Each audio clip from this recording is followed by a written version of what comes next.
from the Kingdom of Nye. You're hearing Coast to Coast AM with Art Bell on the CBC Radio Network. Good morning, everybody. Welcome into, or back into, Coast to Coast AM. From the Kingdom of Nye, the High Desert, and the Great American Southwest. This is what you've been waiting for. Had to track him down all the way back east, all the way to Atlanta, Georgia. A man who had been in Arizona and moved back east. A man whose name is Al Bielek. A man who says he was part of the Philadelphia experiment. And there's been a movie about it. There's been articles written about it. People have talked about it for years. It was an effort to make a ship, the USS Eldridge, invisible. An experiment that went tragically wrong. And there's a lot more to it than just that. There are many details. And here's the man with them, all the way back to Atlanta, Georgia now. And I hope, if everything's right, Al Bielek. Al, good morning. Good morning. Glad to have you on the program again, Al. What in the world, just to start out with, took you all the way back to Atlanta, Georgia? Well, a number of things. Number one, I had to leave the house where I was because the owner was making major changes to the house, and there was no longer going to be a bedroom for me, so I had to leave. I see. I had friends back here in Atlanta and other things already cooking, which made it fairly logical for me to come to Atlanta. So here I am. All right. This is going to take a lot of preparation, I guess, in the way of getting started. But you were involved in the Philadelphia experiment, and I guess people need to find out at the start of the program here a little bit about Al Bielek, who you are, who you were then, and how you got involved in all that. Okay. Legally, my name is Al Bielek. My birth certificate says I was born on the 31st of March, 1927, which, of course, for many years I accepted as the gospel truth until various events occurred, starting in 1986 and then culminating in 1988 with my recollection of the fact that I was involved with the Philadelphia experiment. And simultaneously, my name was not Al Bielek, but Edward Cameron. And that's a long story as to how that was changed. I was originally and actually born on the 4th of August, 1916, as Edward Cameron, son of Alexander Duncan Cameron Sr., and his then live-in wife, whom he later left, and he was a Navy man himself at that time. He had been in the Navy since, we assume, sometime around 1910, because all of those records have disappeared and have not been able to find any of them, either when he went in the Navy or he left, though we do know when he left the Navy, which was December 31st, 1959. He had a medical condition, and he was given a medical outage and a pension. In any case, father was a Navy man for many years. We don't know too much about what he did in the Navy, other than we have one picture of him taken in 1917, showing him in his first-class petty officer's uniform. And beyond that, we have no records of anything of what he did in the Navy. He turns up again in 1941 in the Coast Guard, but as a volunteer officer in World War II, and that's part of the story of the Philadelphia experiment. Now, I was born in 1916. I have a half-brother named Duncan Cameron. He was born in 1917, May, as I remember. And I might add, all of the records for both of us in that period have disappeared, very nicely exhumed and erased by various government services who are specially appointed for those tasks. So they have literally erased your identity? Totally, as Edward Cameron, and as the original Duncan Cameron also. The whole history of that is gone. Going to the lengths of going to try to trace birth certificates under my original name. We had no response even from the state of New York after 9 months. And the only one who knows anything at all about the earlier family history is a historian, actually a town historian in Bay Shore, Long Island, who I finally was able to track down. This is well over a year ago. And he knew a great deal about the early family history, but no place in that record does anything show up about Duncan Cameron or Edward Cameron, having been born in 1916 and 17. Yet, as a virtually complete history of father, he knew that he had been involved in the Navy. He knew he would get out on December 31st, 1929, and the reasons. And there's a lot of pictures of father during that period doing racing salutes in the Long Island regattas all through the period of the 30s. Well, how did you first find out, Al, that you were not the person you thought you were? That came to me as rather a shock when in January of 1988, one Saturday night, I was watching television very late at night on HBO, and I was about to retire at 4 a.m. in the morning when I came on and said the next feature of the evening will be the Philadelphia Experiment. Well, I missed it when the movie went around. It stayed on the circuit for about 2 weeks, which isn't very long, in August of 1984. And I did not know of the video. And I had a great interest in the subject because for years I've been researching the subject of the Philadelphia Experiment. It had a great fascination for me. Even helped research the subject with Ivan T. Sanderson when he was still alive. And I had to stay up to see it. So I did. And within the first 15 minutes, it hit me like an atom bomb, and I realized I was involved in that in some way. And it took a while for it to filter down past the blocks, the metal blocks which were installed. It had been years ago. And that's part of the long story. In any case, at that point I knew I was involved with it, and it took some time for it to filter down as to which of the two principal characters I was. The better-looking one turned out to be my brother, Duncan. I had a role model for him, and he was really well played by Michael Pare, and it was a fairly good look-alike for my brother. Myself, the person that played that part, was not well played in terms of being a physical look-alike, but nonetheless, the part portrayal was accurate. I had a pregnant girlfriend at that time, whom I later married. So you're saying most aspects of the movie, The Philadelphia Experiment, were accurate? Up through the first 15 minutes. Where it deviated from the actual facts was after we returned, actually did not return, we went to Montauk, Long Island.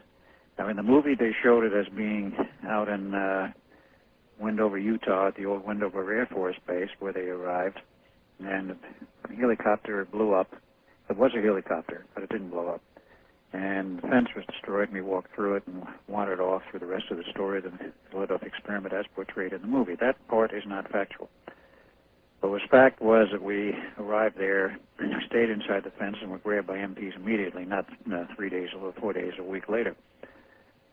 In any case, that part awakened my dormant memories, and after a lot of further memory searching and memories coming up, and a lot of further research, I've been able to put together most of the story. Most of it is from memory. Some of it is from contact with other people who remember me from that period. And that includes both one former naval officer who's still alive, one of the few that is still alive.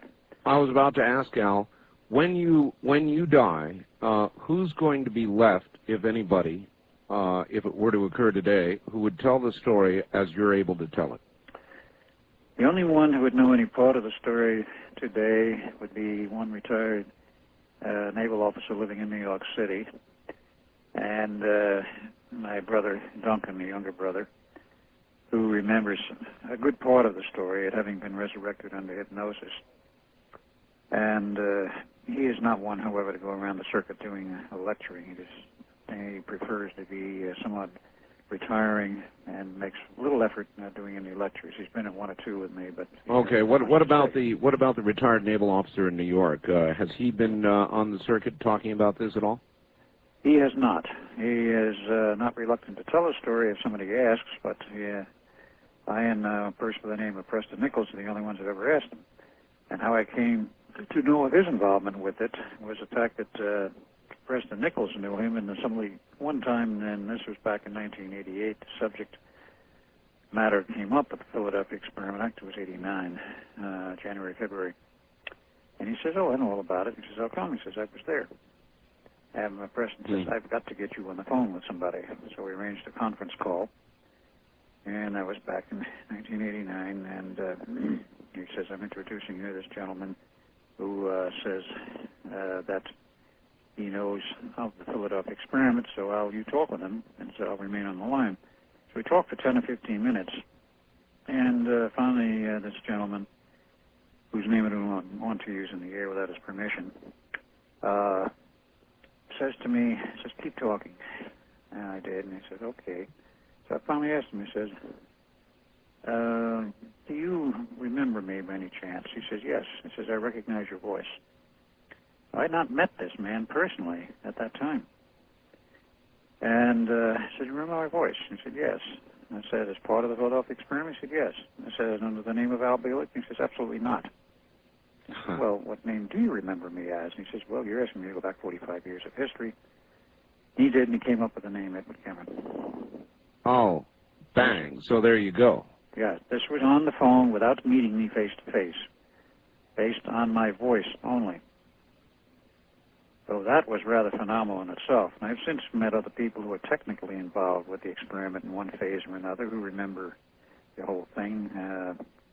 They knew I was there. They knew many aspects of it in terms of the technical expertise required to produce the equipment for the experiment and what was theoretically behind it. Two of the people involved, one was on staff at the Institute of Advanced Study and since died. The other one, fairly recently, last May, was a naval officer who knew all about it, but he died in a nursing home. I did not ever get to see him. Boy. All right, Al, I'm going to ask you to hold on for a second, and we're going to start the story from the beginning here. Okay. In just a moment. So stand by, Al Bielek. We are speaking with Al Bielek, who sounds as though he may be the last of those to tell the story of the Philadelphia experiment, a story you're about to hear.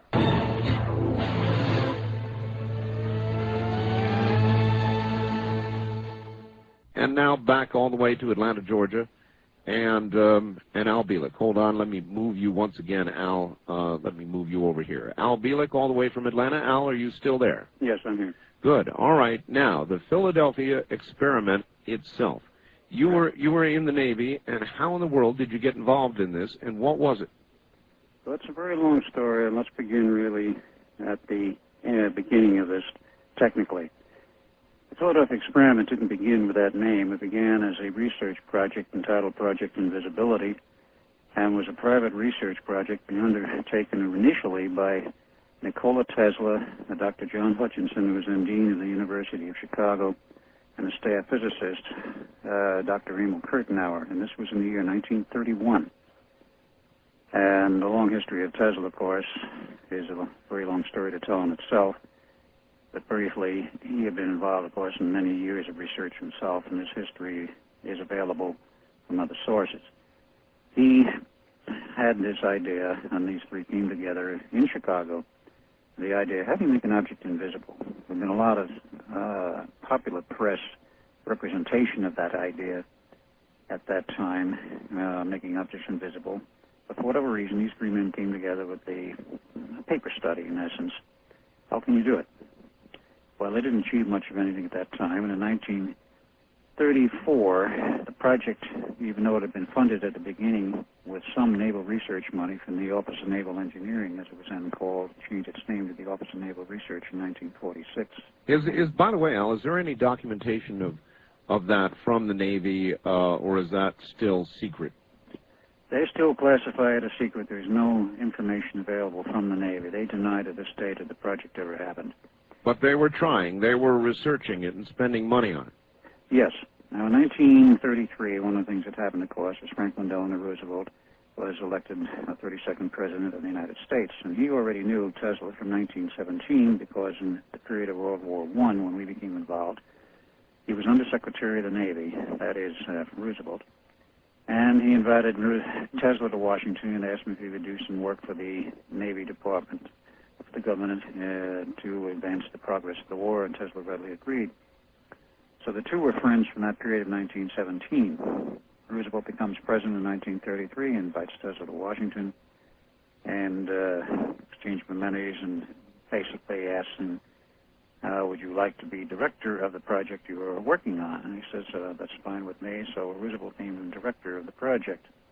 In 1934, it was transferred out of Chicago to the Institute of Advanced Study in Princeton, New Jersey, which was rather newly formed. It had been brought together and became active in 1933 with four initial staff members.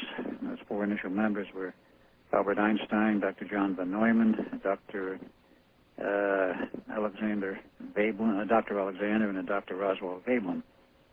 They were the 4 original staff members. Many more came later. Wow. In those days, the Institute was the premier think tank of the world, and they did a lot of very, very original research.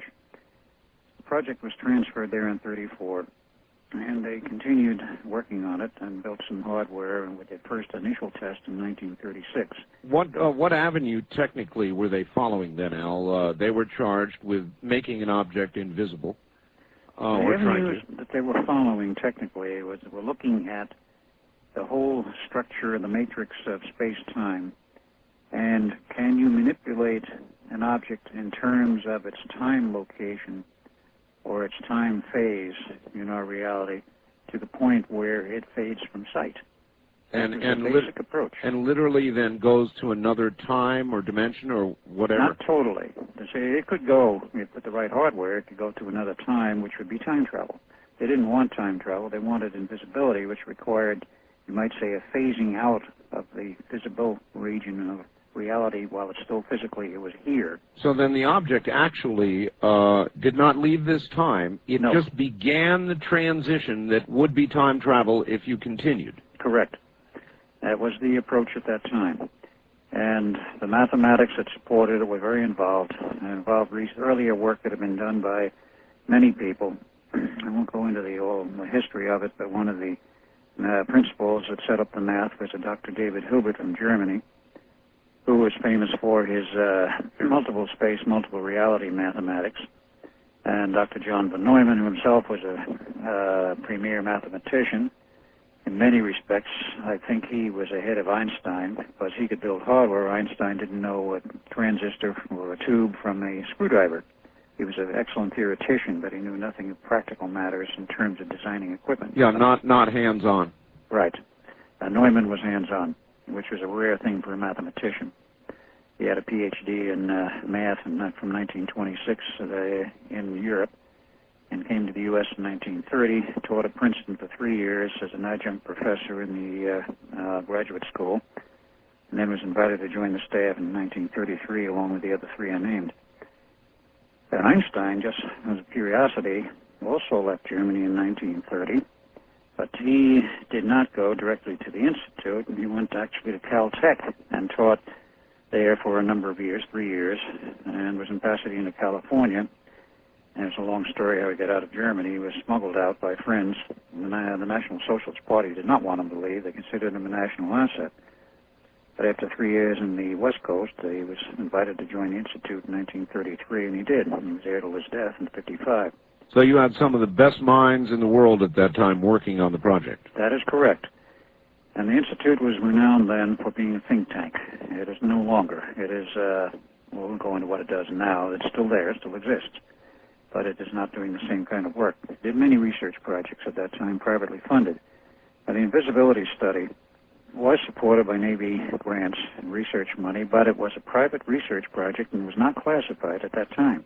In 1936, they had their first hardware test. It was partly successful, which enough indication that they were getting results to continue their research in that direction.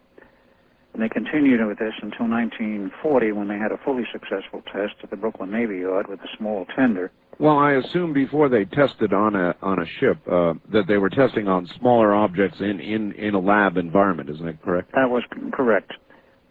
And they were starting to get results. They built an equipment sufficiently large to attempt to make a ship, a tender, approximately 250 tons invisible. Wow. They put the critical equipment on board the deck of that ship, and they had other heavy equipment, which is on 2 other ships adjacent, one starboard, one port. No one was on board the test vehicle, and they ran the equipment that was on board that ship on long cables because they didn't really know for sure what would happen. All right, Al, again, I've got to ask you to pause, and I'll reset you right after this break, all right? Fine. Okay. Stand by. You're listening to Coast to Coast AM on the CBC Radio Network. I'm Art Bell. My guest is Al Bielek, and there's more coming up in just a moment.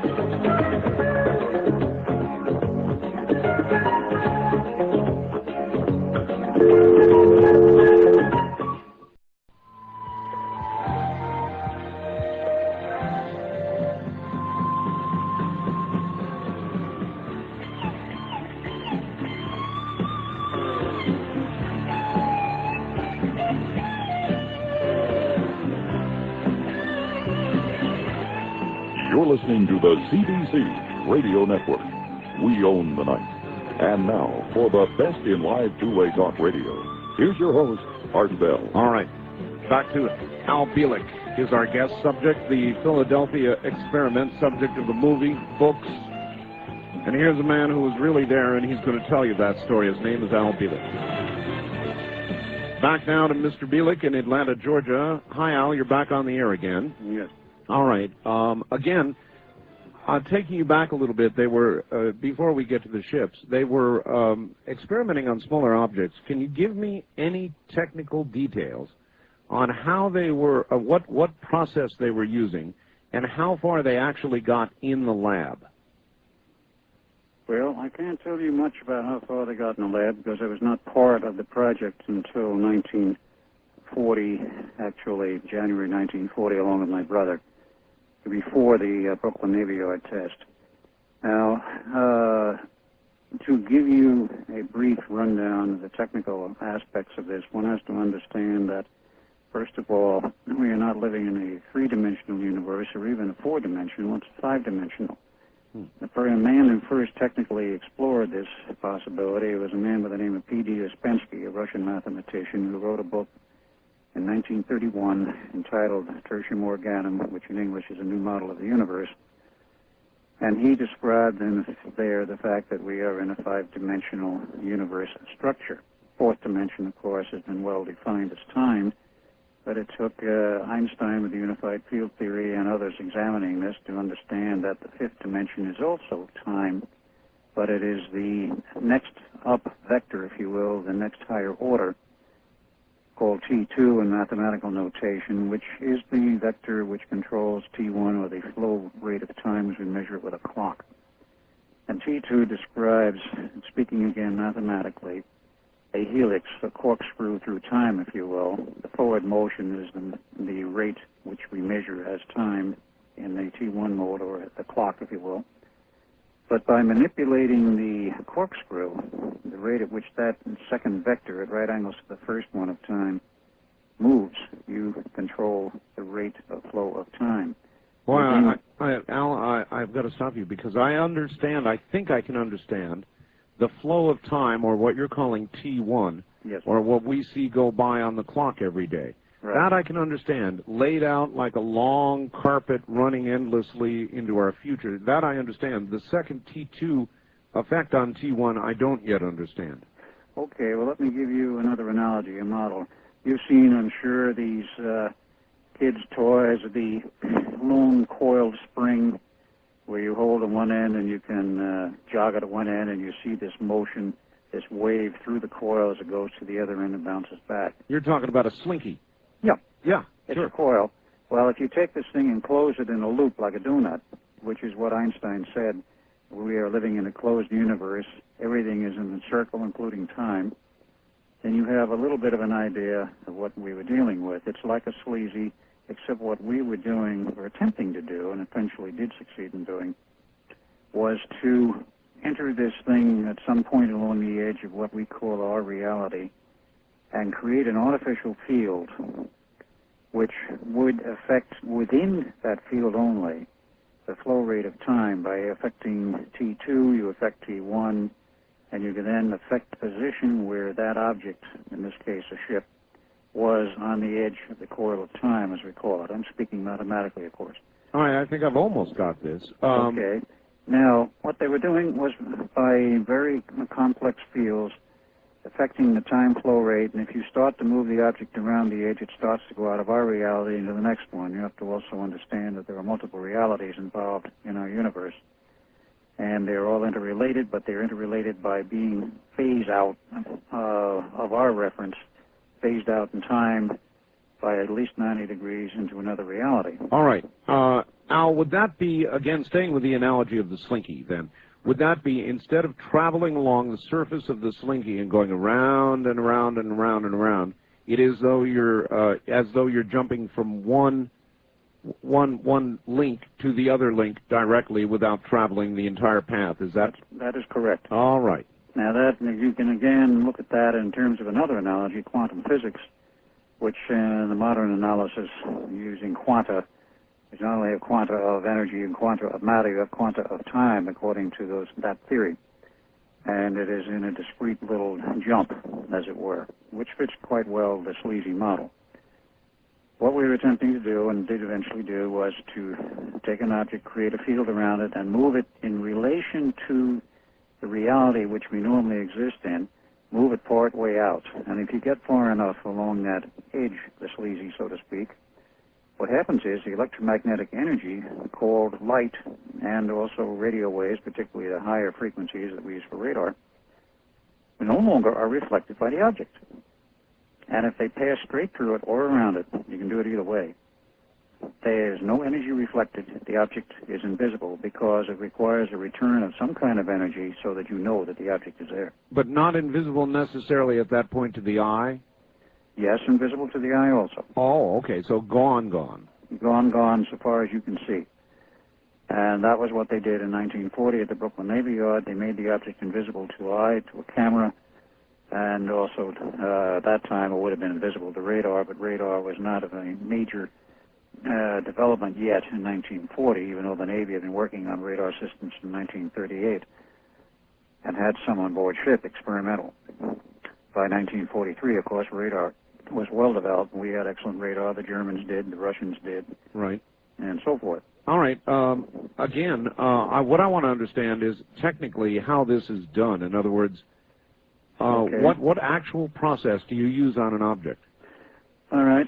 The basic theory, which was developed at that time, partly in accordance with Einstein's unified field theory, which does exist and is alive and well, and is never in the status of being incomplete. It was stated that way to the public and was completed about 1938 and given to the government, and we had access to it at the Institute. All of that says, to make it simple, or try to make it simple, is that all of the elements of our universe, the energies which we normally consider, the electric field, the magnetic field, the gravitic field, if you will, which it is a field, are all interrelated in such a manner that you have a fourth element which is also locked into them, and that is time. If you manipulate any three of those, you can affect the fourth. Right. In this case, the one we wanted to affect was time. Right. So if you know how to interact between the electric field, the magnetic field, and the gravitic field, you can affect time. And that, of course, refers to a limited area in which you can affect those three fields. Through what means? Basically, electromagnetic manipulations. In terms also of certain mathematical constants which relate to the Earth's constants, and one of the main constants here on Earth, which was used to generate and to predict window frequencies for certain phenomena, is the mathematical function of pi over 2. That is one of the keys, 1/2 pi, if you will. Multiples thereof. I won't go into that as a long mathematical dissertation, but basically any frequency involved, which is pi over 2, is active in a special sense. What they were doing was generating an electric field through means of a radio transmitter, which generates an enormous electric field from an antenna, depending on the power level. Well, an RF field, do you know at what... Yes, an RF field, basically. Do you know... Electric component. Yeah, okay, Al, at what frequency was this radio frequency? Radio frequency was operating basically at 160 megahertz, but it was modulated. The earlier system developed by Tesla for the first test was what they call an analog system, fully on but modulated with special frequencies. But it had more than a RF field or electric field component. It also had magnetic fields, where you had a rotating magnetic field as well as a rotating electric field. All right, you're ahead of me a little bit. 160 megahertz, that's typically where the police and the fire departments are very close to where they operate. Today, that's right. Back in 1942, 43, that was a cutting edge of technology. Absolutely. That was the frequency the radar systems operated at in those days. All right. Yeah, I think that's right. As a matter of fact, it's right. And then they moved up into the 400 megahertz. That's right, after the war. All right. So you've got radio frequency at 160 megahertz. Do you know what mode of transmission it was? AM, FM, pulse? There was AM in the first system, pulsed in the second system, developed by John Van Neumann. I'll have to go into the history of that, how that came about. But in any case, we're using AM with 4 levels of modulation. And it was a quadriphase transmission system, i.e. there were 4 antennas designed so that they would produce a rotating field with 4 lobes. And they rotated counterclockwise. And there was a special modulation on it. And that, in the initial system, was 4 transmitters at 500 kW each. 500 kW? correct. 500,000 watts? That's right. Wow. That is not for the initial test in 1940, but for what was designed for the Eldridge. That's a lot of power. That's a lot of power. And you had 4 coils on the deck of the ship, which were specially designed Tesla coils, designed by Tesla, primary only, which was a conical shape. It was narrow at the top and much broader at the base. It was hollow copper tubing, water-cooled. It was about 1.5 inches in diameter, and it was pumped from both, direct connected to the generators, which were below deck. There were 2 major generators, 75 kVA each, and there were 4 outputs, 2 from each generator. They had to be very carefully phased also to produce a rotating magnetic field within the electric field. All right, so these were producing the magnetic element. That is correct. 4 of them. Correct.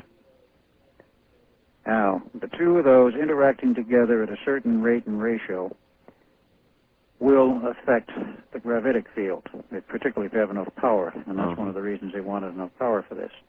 The mathematics of this are still buried and classified, and I do not, at this point, recall what the math was, because certain other things happened to me, which I will go into as I develop the story. But that was basically the system that we were using. It affected the gravitic field, and the 3 of them would produce essentially a rotating field, which was looking, if you wanted to take a plane view of it, look down on it, looked like a donut. And the ship was in the hole, if you will. I understand. I guess what I want to understand now is, so you've got 4 devices creating a magnetic field. Right. And you've got 4 antennae creating an RF field at 160 megahertz, and all of this somehow interacting. Were the magnetic fields also in rotation, or were they constant? No, they were rotating also, one inside the other at a different rate of speed. Actually, one was rotating at twice the speed of the other, but both rotating counterclockwise. Wow. All right, RF, you've got RF, you've got the magnetic element. Was there anything else, or was it just those 2 elements together? It was those 2 elements together. There was nothing else directly involved other than the fact, of course, the fields being generated had the lower half truncated by the seawater, because seawater is a most excellent absorber of both RF energy and magnetic energy. Magnetic fields do not propagate well through seawater. They do, but they're attenuated rather rapidly. In any case, that was the basic idea. I'll not attempt to go into any mathematics on this. Do you know offhand how much power was directed toward the magnetic fields? We know in the case of the RF it was 500 kilowatts per. It was about 150 kVA total. All right. So you were looking at to each coil, you were looking at about 37.5 kilowatts kVA, round figure.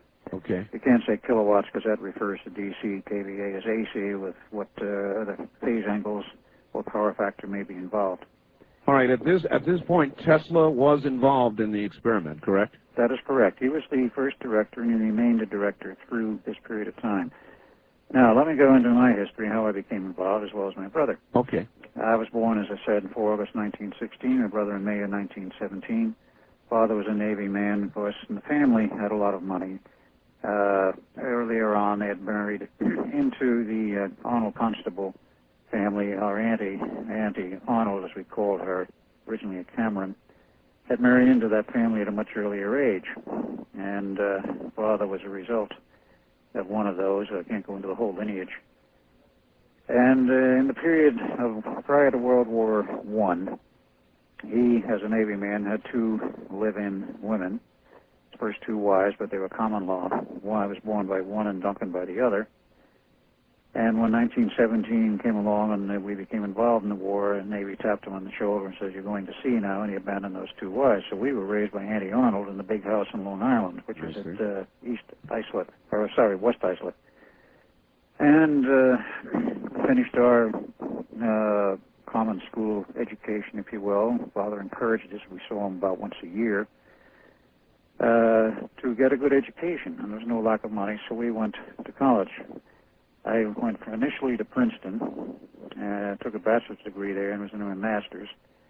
I met Dr. John Van Neumann, who was on campus, and he took considerable interest in me and suggested that, well, if you're going to get a PhD, I'll encourage you most thoroughly, but I think you would do better to go to Harvard. It's a better school, and so forth.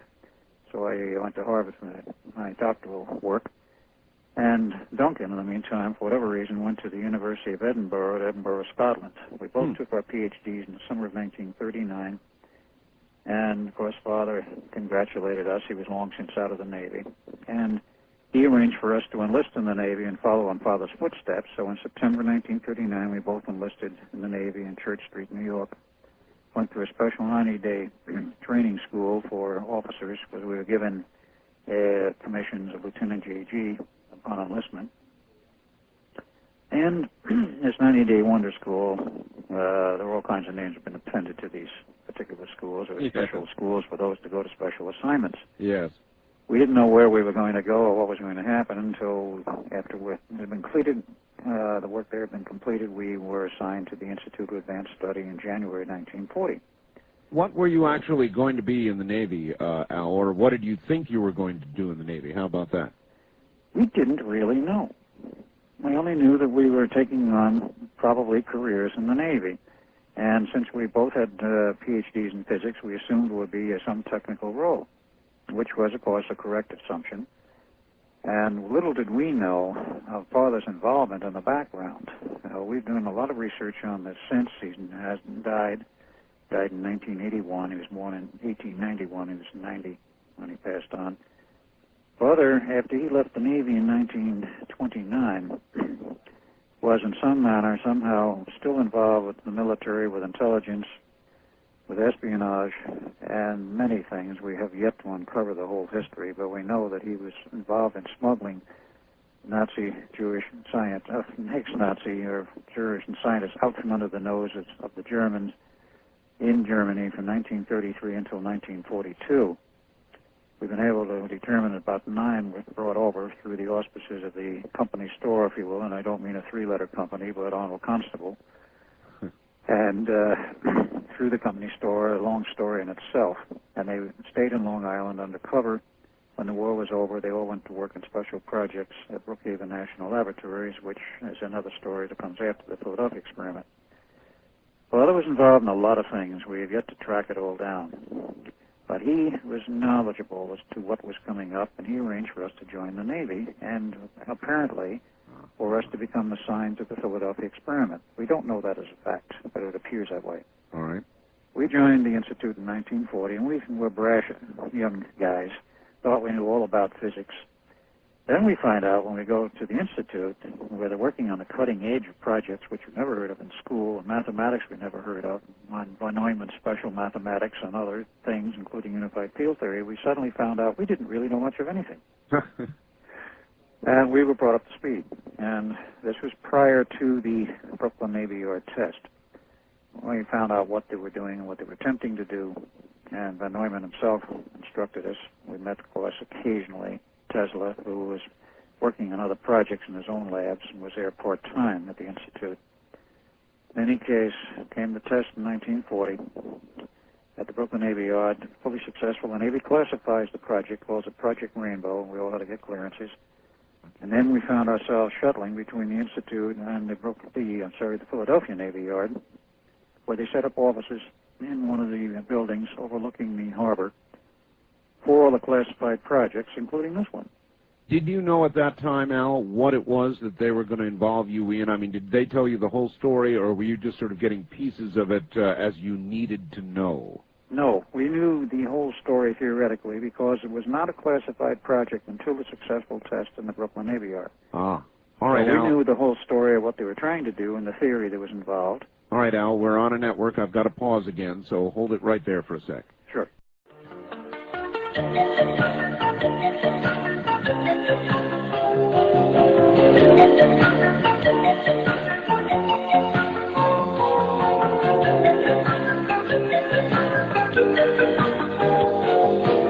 From the Kingdom of Nye, this is Coast to Coast AM with Art Bell on the CBC Radio Network.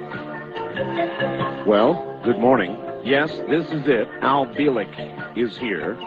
He's all the way out in Atlanta, Georgia, but that doesn't make any difference. Time and space, we just zip right through it to satellites to come to you, and he's got quite a story to tell. It is the story of the Philadelphia experiment, an effort to get an entire ship to disappear, which they did. And we're about to get that story in a second. We've, up until this point, had a lot of technical details about how it was accomplished, how it was researched, who worked on it, and all the rest of that. And incidentally, I just got a fax here, which just came through. And if you have a fax, if you want to fax a question into Al Bielek, you can fax it in. But here's what I got already. Art, please mention how to get audio tapes of this program early. Many of us can't listen to the whole thing at this time. Thanks. All right. To get a copy of this program, you can call area code 503-664-7966. Back now to Al Bielek, no doubt with a cup of coffee in his hand. Good morning, Al. Good morning. Yes, I have a cup of coffee. Well, good. I'm glad to know that you're okay. It's what, a little after 4 o'clock in the morning in Atlanta. That's right. All right. Well, thanks for joining us at this weird hour. That was really nice of you. All right, we're up to the point of actually telling what happened, I guess. So, right. What did happen? Okay, with the test of the Brooklyn Navy Yard with a tender, and I might point out that was very important, no personnel were on board that ship during the test. It was fully successful. It became invisible. And at that point, the Navy said, we have a successful test. They took over the project, classified it, called it Project Rainbow. And, of course, all personnel connected with the project, including Duncan, my brother, and myself, had our clearances, which was no problem. And they had special offices in the Philadelphia Navy Yard for the classified project. So we shuttled back and forth. Did you witness, were you a witness to the first one, Al? As I recall now, no. I was not a witness to that.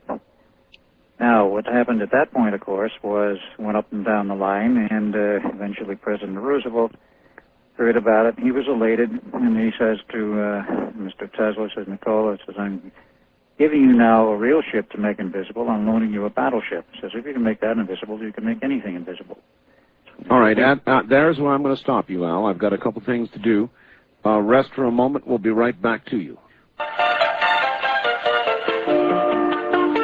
All right, I believe that we are back again. Good morning, everybody. We're sorry for the interruption. We had some telephone line snags, and we had to quickly scramble and reestablish everything. We're speaking with Al Bielek of the Philadelphia experiment, and we're going back to Al now in Atlanta, Georgia. Al, I'm sorry for the interruption. Those things happen. Yeah. At any rate, let's back up a little bit. We're going to have to do that since we lost a few moments and pick up. We're at a critical point. Right. As I said, we returned to the Institute in January of 1942 to find preparations well underway for the test for the battleship. And they were nearly complete, but Tesla was having serious misgivings about the problems of the extreme power required to make a ship of 30,000 tons invisible as compared with a small tender, in which there would be personnel present. He was very concerned about the possible damage or injury or even death of personnel from the very high-powered electromagnetic fields. Now, and as you had asked earlier, at that time, there was no information in the literature about what the neurological effects of certain levels of RF from magnetic fields would be. This was new territory. And, of course, today we have a lot of that information. There's a long history of tests. But it stems from the Philadelphia experiment as the beginning point.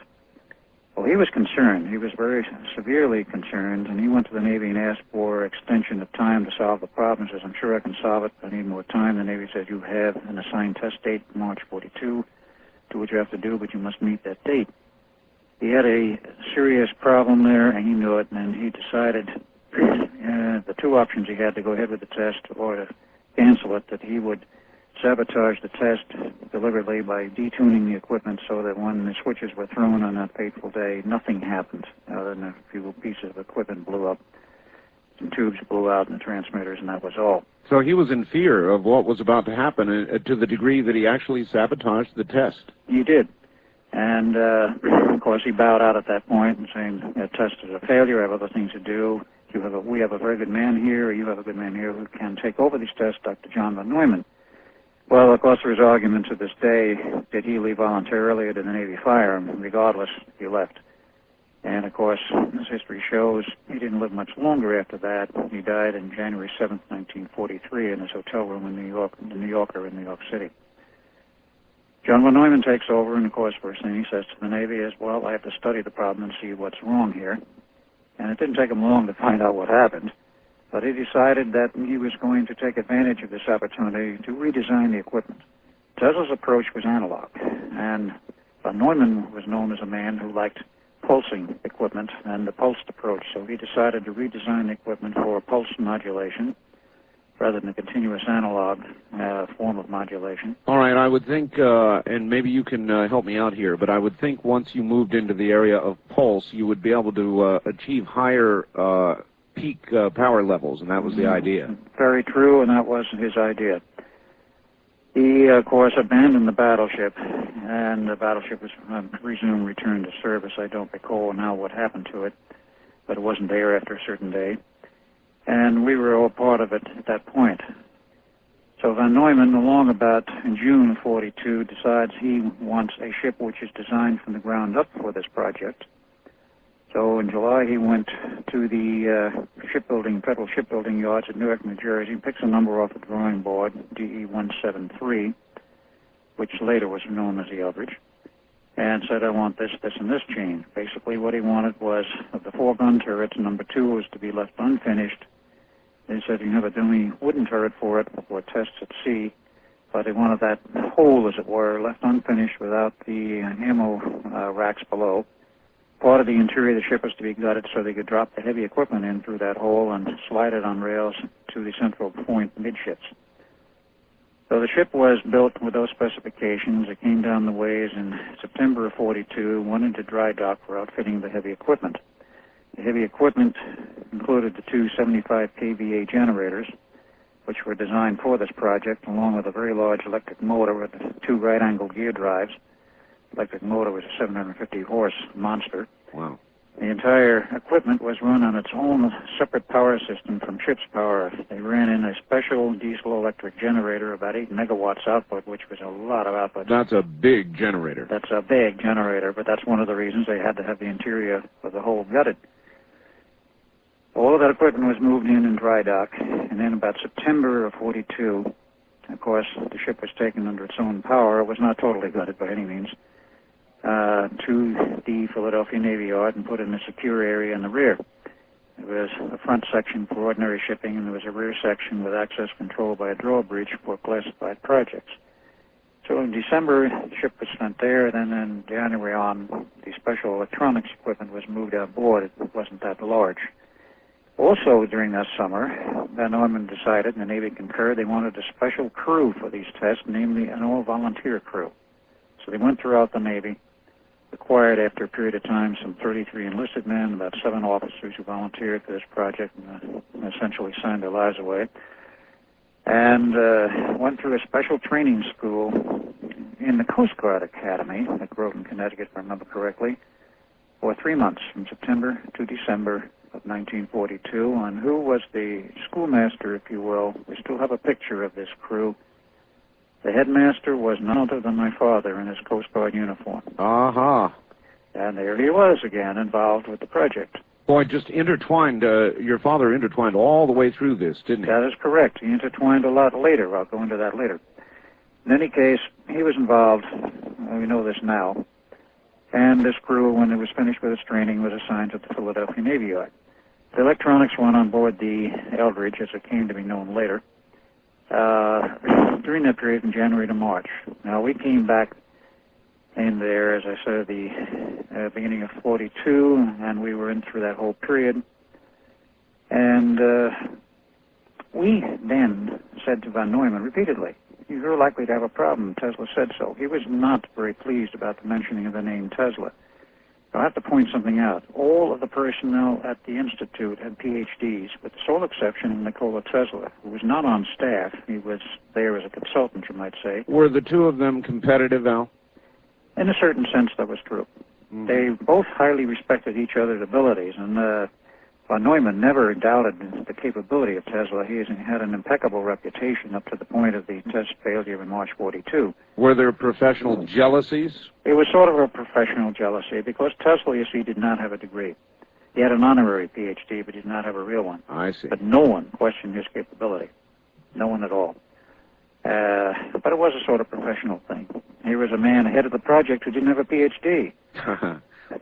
So I can understand there might be some resentments there. All right, hold the story for a second. We'll be right back to you, Al. Okay. Al Bielek and the Philadelphia experiment is the subject this morning. Stay right where you are.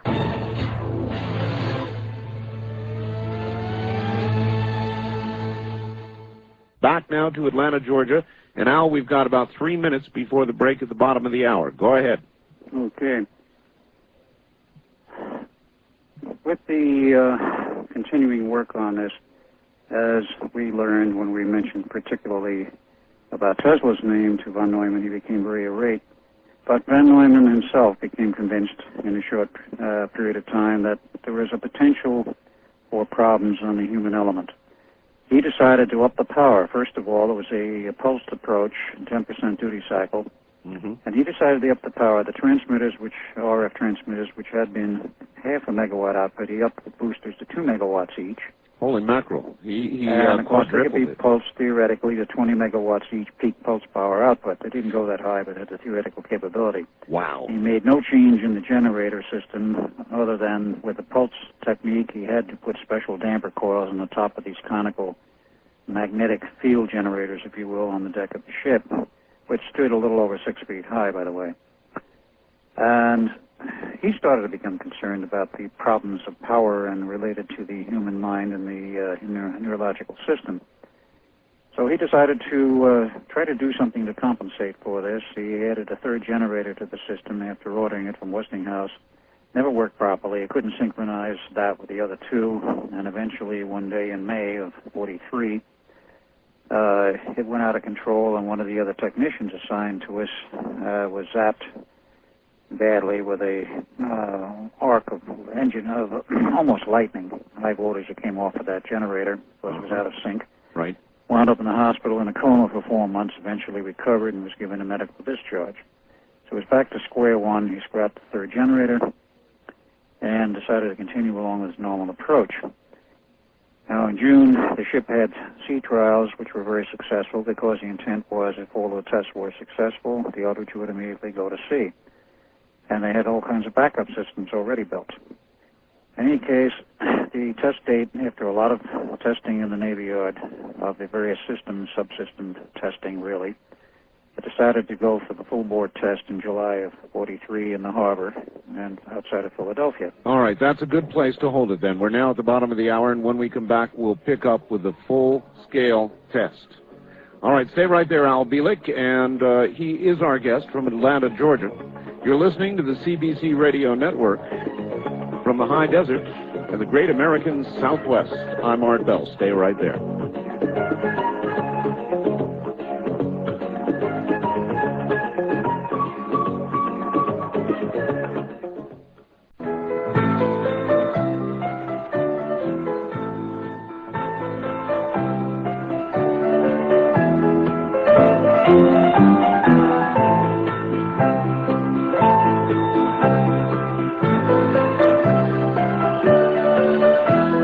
From the Kingdom of Nye, this is Coast to Coast AM with Art Bell on the CBC Radio Network. Good morning, Now, everybody. once again, here's Art. Thank you.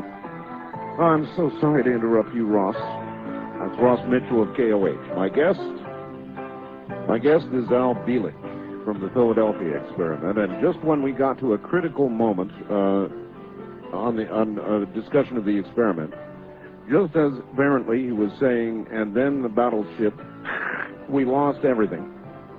Picked it back up again. And now, once again, out to Atlanta, Georgia. And I wonder if they got us. I wonder if somebody was listening and said, we don't want that story out. Click. It sure felt that way. And this is the way people begin to believe in conspiracies, don't you know? Al Bielek, are you there? Yes, I'm here. Good. As I said, it's almost enough to get a person to believe in conspiracies, Al. Well, I've had that happen once before on a different show in the days when one of the people from Vegas moved back east to Rhode Island. They cut off all the phone lines. He couldn't call me and I couldn't call him. Yeah, I actually, I'll tell you, Al, for a few moments there, I really did experience that. I couldn't get a line out. I couldn't get a line. The numbers I dialed were disconnected and put me back to a dial tone. It was really weird. Mm-hmm. So something happened. Anyway, back to it, if you would. Right. On July 22nd, we had our first field test in the harbor. The volunteer crew actually only used a skeleton crew of about 15 enlisted men and some 8 officers, 2 of whom were Duncan and myself, who were trained to run the equipment for the test. The equipment was housed in a special, completely enclosed room on deck, which was part of the main structure of the ship.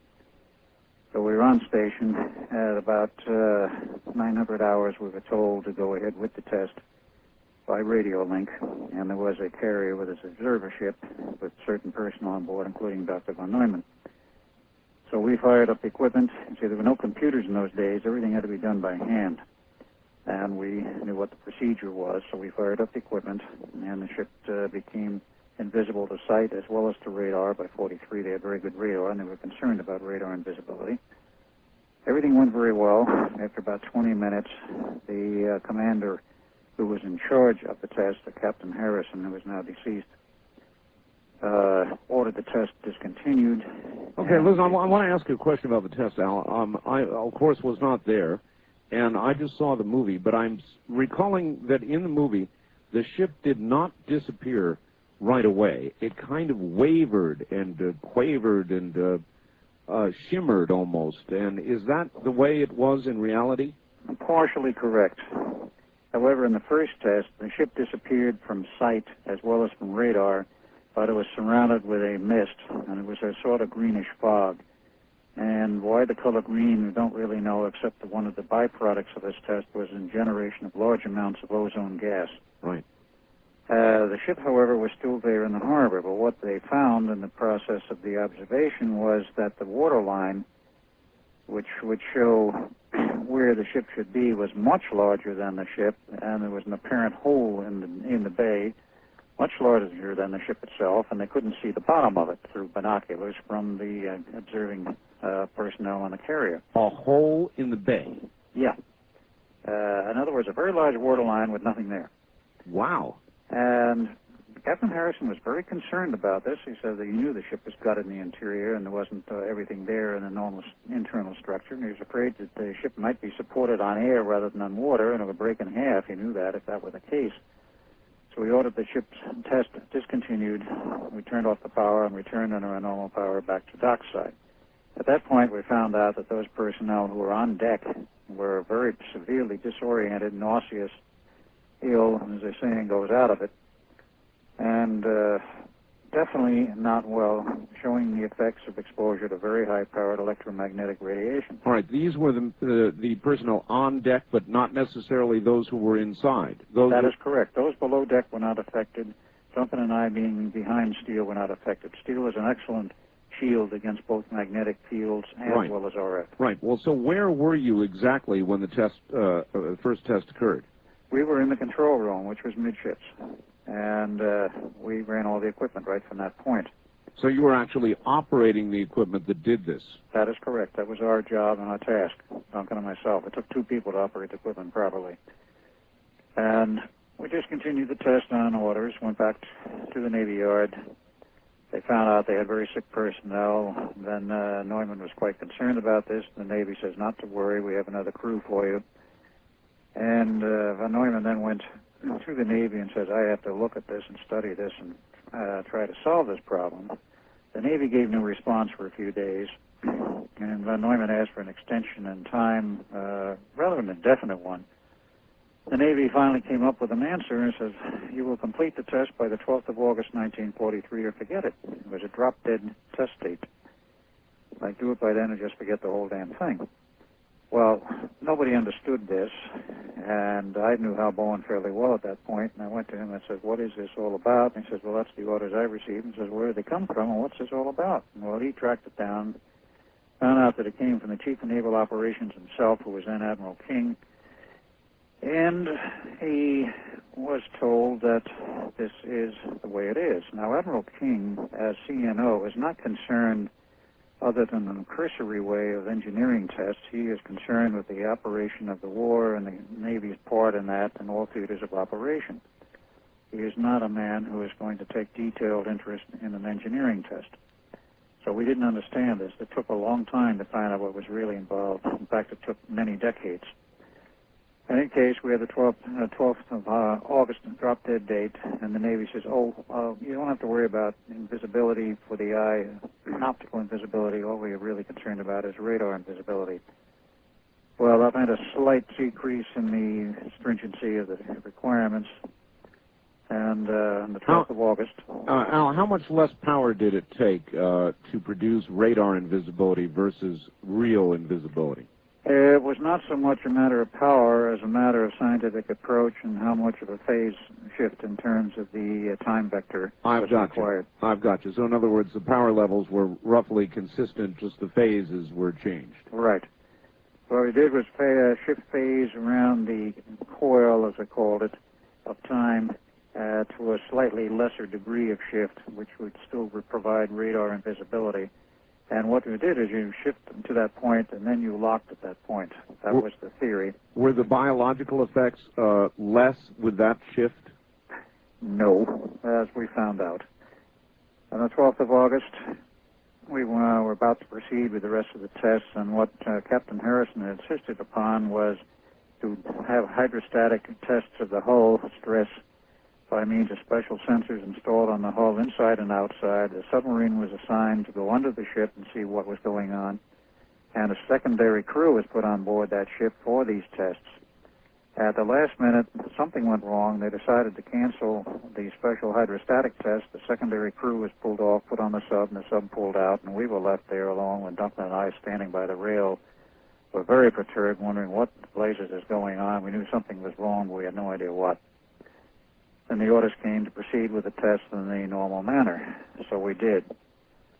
Well, from the standpoint of those outside on the observer ships, and for the second test, there were 3 observer ships. There was a carrier, there was a Coast Guard cutter, and there was a commercial ship known as the SS Freyaset, which figures very prominently in the book written by Hurlitz and Moore, Project Invisibility. And they were concerned because in 1943, the German submarine fleet was sinking 50% of our shipping crossing the ocean to get to England. Right. And the merchant marine ships wanted the equipment immediately if it was successful. So they were observing the test themselves. Fired up the equipment as on command, and for the first 60 or 70 seconds, everything seemed to be normal. The ship had radar invisibility, but you could still see it vaguely through a fog. And then there was a bright flash of blue light, and the ship disappeared completely. The waterline disappeared, and there was no ship there. Well, everybody panicked, particularly John von Neumann, and there was no radio contact, and there was no contact for some 4 hours when the ship finally returned to the harbor in the same location. And they knew immediately something was wrong because the special radio antenna, which had been designed by T. Townsend Brown as his contribution to the project, because he was involved with special Navy projects, I'm not going to go into his history on this. But his antenna was broken, pieces missing, and there was superficial structural damage, and they could get no radio response, and they could see something was wrong on deck through binoculars. So a special boarding party was sent out to board the ship, and they did, and they found 4 sailors in the process of dying. 2 were buried in the steel deck, and 2 were buried in the bulkheads, standing upright, but immersed, if you will, in the steel. The 5th man had a hand buried in the steel bulkhead. He lived. They cut his hand off and gave an artificial hand later. God, what a terrible way to die. Yes, definitely. And one of those in the bulkhead upright happened to be our younger brother, Jim, who was 6 years younger than I, and he enlisted in the Navy after the war started, and he wound up in the volunteer crew, and he wound up drawing the straw for the second test. And he was dying. I put my arm around him, and Duncan looked at this and decided I will have to backtrack a little bit. He decided to jump overboard. Now, this was not the first time. Let's go back a little bit and tell what happened to Duncan and I. All right. I gave the external observance of what happened. Now, internally, we were in the control room, and for about 30 seconds, everything seemed to be normal. But then we realized something was not right because the banks of electron tubes, there were some 3,000 6L6 tubes, not the miniatures, but the full-size bottles. My God, I remember the 6L6, Al. That was in the first amateur radio transmitter. I had one of them. Yep, and we used a lot of those in the audio equipment for years and years. That's right, driven by a 6AG7. Now, how's that for a memory? Oh, very good. Oh, yes, that's a good tube at that time. In any case, the banks started wavering. Then we started to get electrical arcing internally in the control room. Now, there was no high-voltage equipment in the control room, and yet we were having the equivalent of 100,000 volt plus arc overs.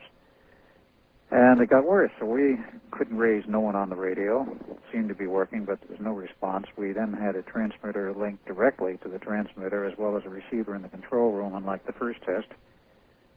We could raise nobody. We were on our own, and our instruction said, do whatever you feel is appropriate should something go wrong. So we went for the power switches, the main power to shut everything down, and the handles were frozen. They wouldn't budge. So at that point, with everything getting worse in the control room, we decided to get out of the control room, went out on deck. There was no one buried in the steel at that point, but everyone was running around. There was a mist on deck, and you couldn't see anything beyond the rail. We both got the bright idea at the same time, jump overboard and swim ashore. So we did jump overboard. I can understand that. But we never hit the water. We fell and fell and fell like we were falling through a tunnel for what subjectively seemed like about a minute. And then we found ourselves landing on dry ground at night in what was obviously a military base of some kind because it was a chain-link fence of a military design directly to our rear. Suddenly there was a bright light overhead, a searchlight beaming down, as we found out later from the helicopter, but in 43, who knew much about helicopters? They were experimental at that point.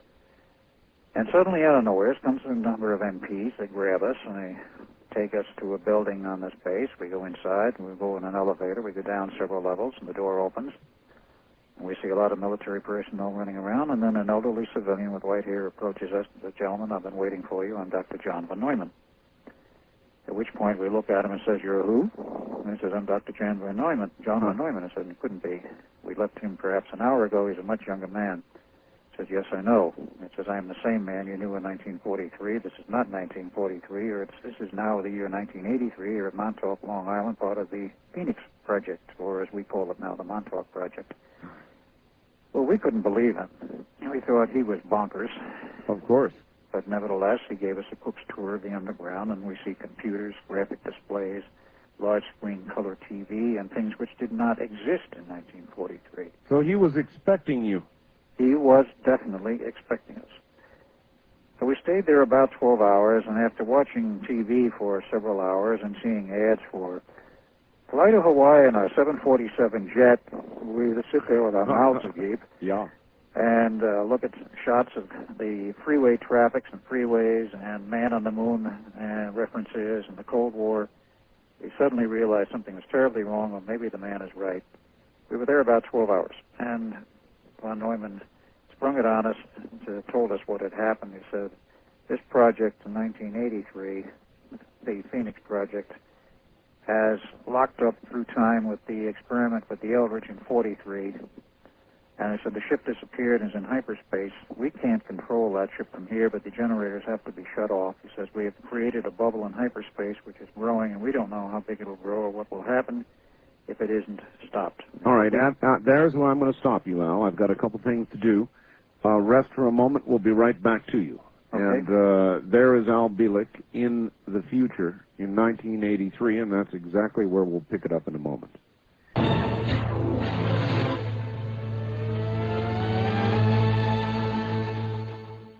Now, back to Al Bielek in the year 1983, thrust forward, disoriented, trying to figure out why he's being fed this story about being in the future. And, Al, you're back again. Okay. Well, we spent about 12 hours there at Montauk, and von Neumann springs this one on us about the ship being in a hyperspace bubble. The power is fed to keep that bubble going and growing from the ship itself. He says, we cannot control the equipment on the Eldridge from here.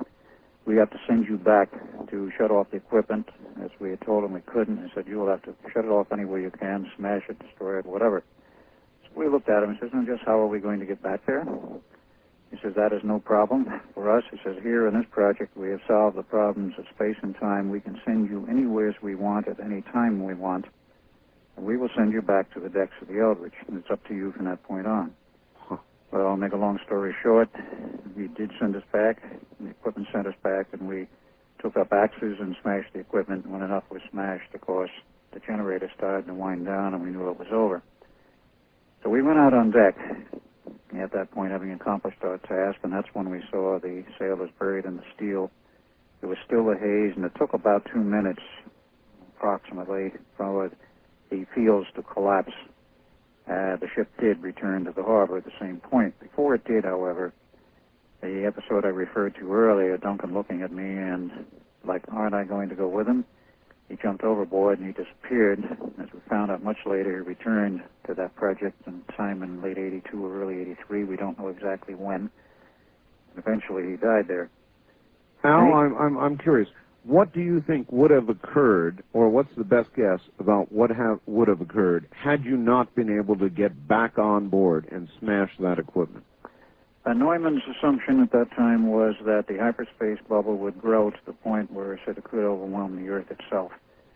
And they were concerned, theoretically, of course, whether it was a practicality or not. And so there's enough fuel in the generator supply to keep those equipments running for 30 days if they didn't break down first. And it could theoretically engulf the Earth. The Earth itself theoretically could disappear in a hyperspace bubble. In any case, that was a theoretical concern, and they weren't about to sit around and wait for it to happen. So we did smash the equipment. The ship returned to the harbor. Duncan jumped overboard. I remained with the ship. The 4 sailors died, and, of course, the boarding party reported what had happened. They sent another party on board ship to bring it back to the, out of the harbor back to the rear part of the Navy Yard because there was no other damage to the ship. Al, how many personnel total were there on the ship? At that time, there was approximately 21, if I remember the numbers. 21. It was a normal complement, it was 150 officers and men, but there was a skeleton crew for just the test. Do you know? We had a 4-day inquiry. Do you know how many of those are still alive today? Very few. I know of about 4 enlisted men and 1 officer other than Duncan and myself who are still around. It's possible there are others, but I'm not sure of that. How many actually died? Both directly.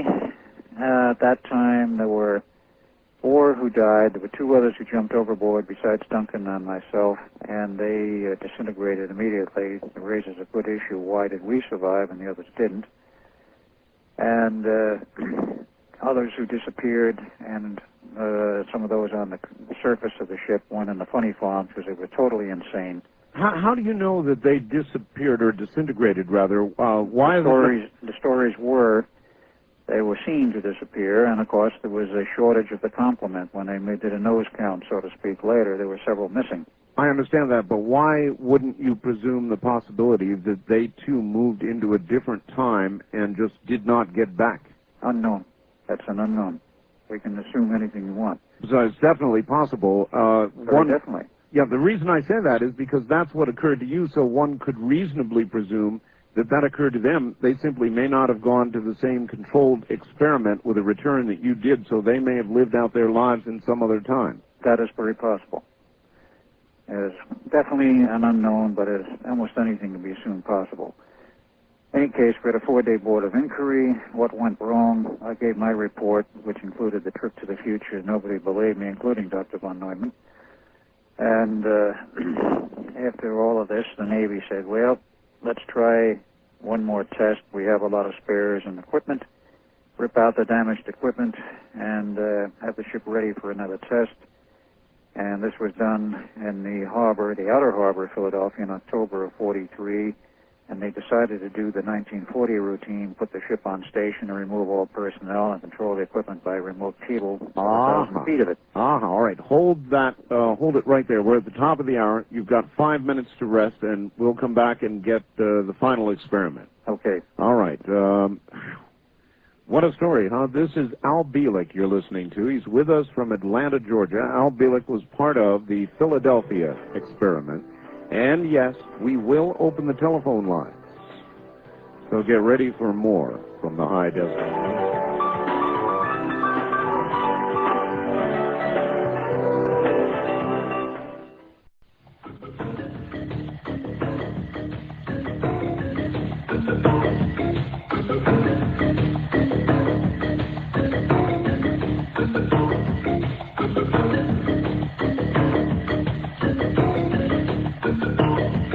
From the Kingdom of Nye, you're hearing Coast to Coast AM with Art Bell.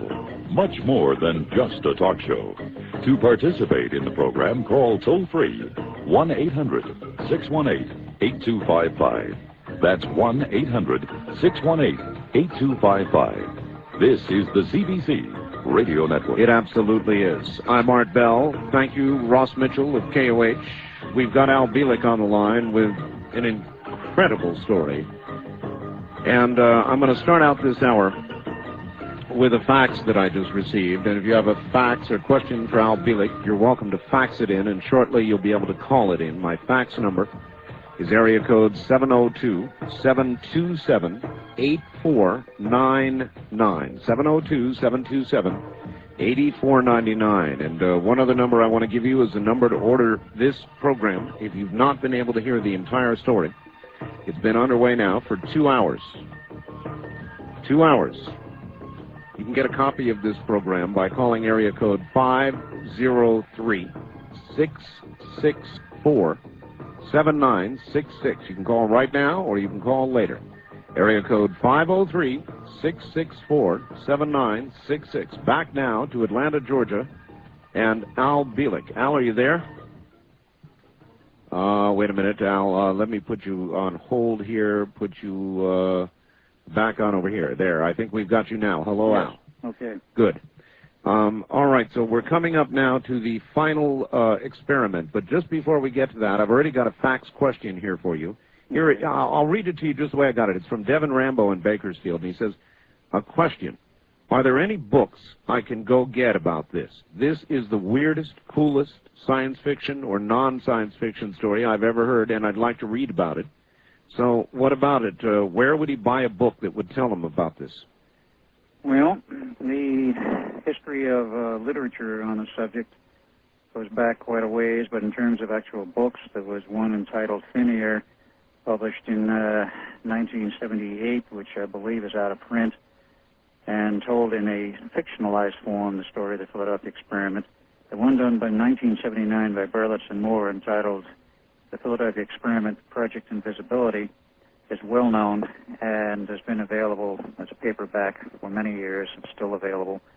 But it does not really tell the detailed history of what exactly happened. Mr. Moore, who did most of the research, was never able to find out very much, and he has done 180 since and says he doesn't think it ever happened.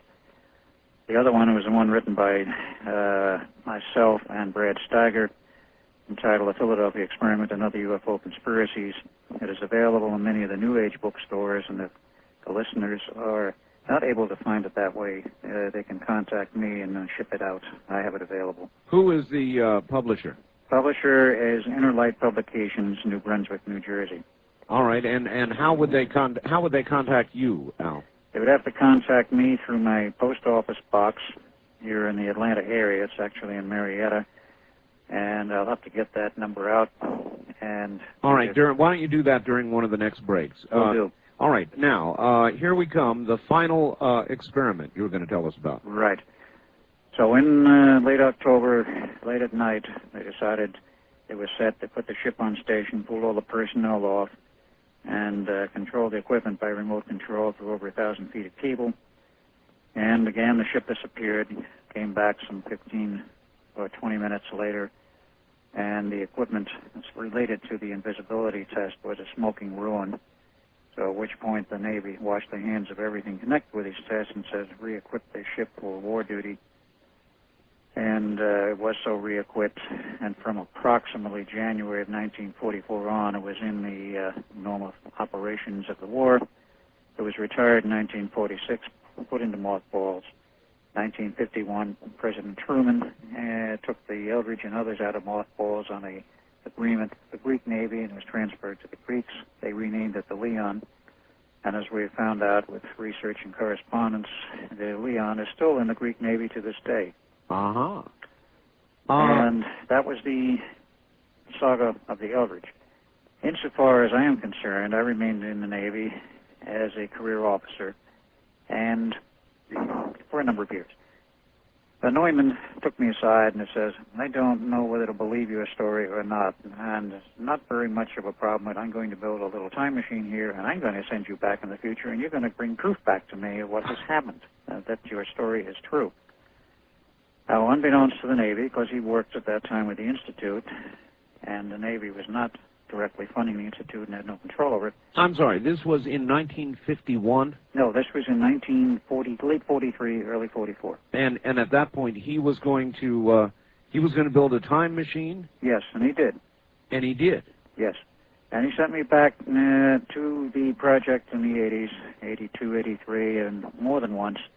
I brought back eventually proof of the fact that I had been there and that he had been there, or was to be there in terms of 1943, and eventually was satisfied.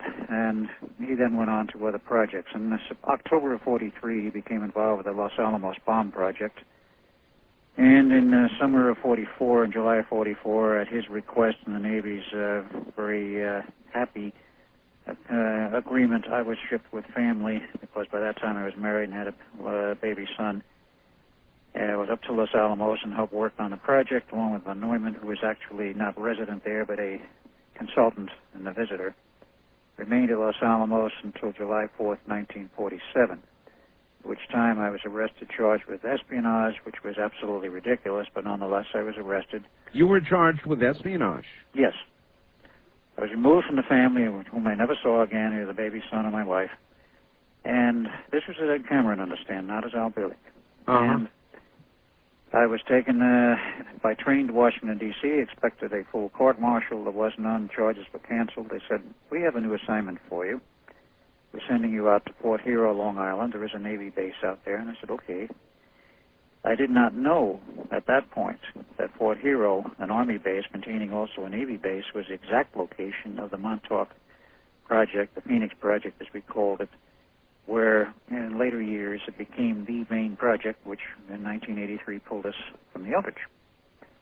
So I was sent out there in 1947, and I was there a few hours and was told to go to a certain circle, stand there surrounded by a large number of military personnel with drawn weapons, said don't move. I didn't. Suddenly I was not there. I was back in the underground area of Montauk. And a very tearful Von Neumann says, I don't like what they're going to do to you, but I have nothing to say about this. I'm only a consultant here. And they're going to strip you of your memories, and they're going to send you back into the past, and you're going to start life over as somebody else.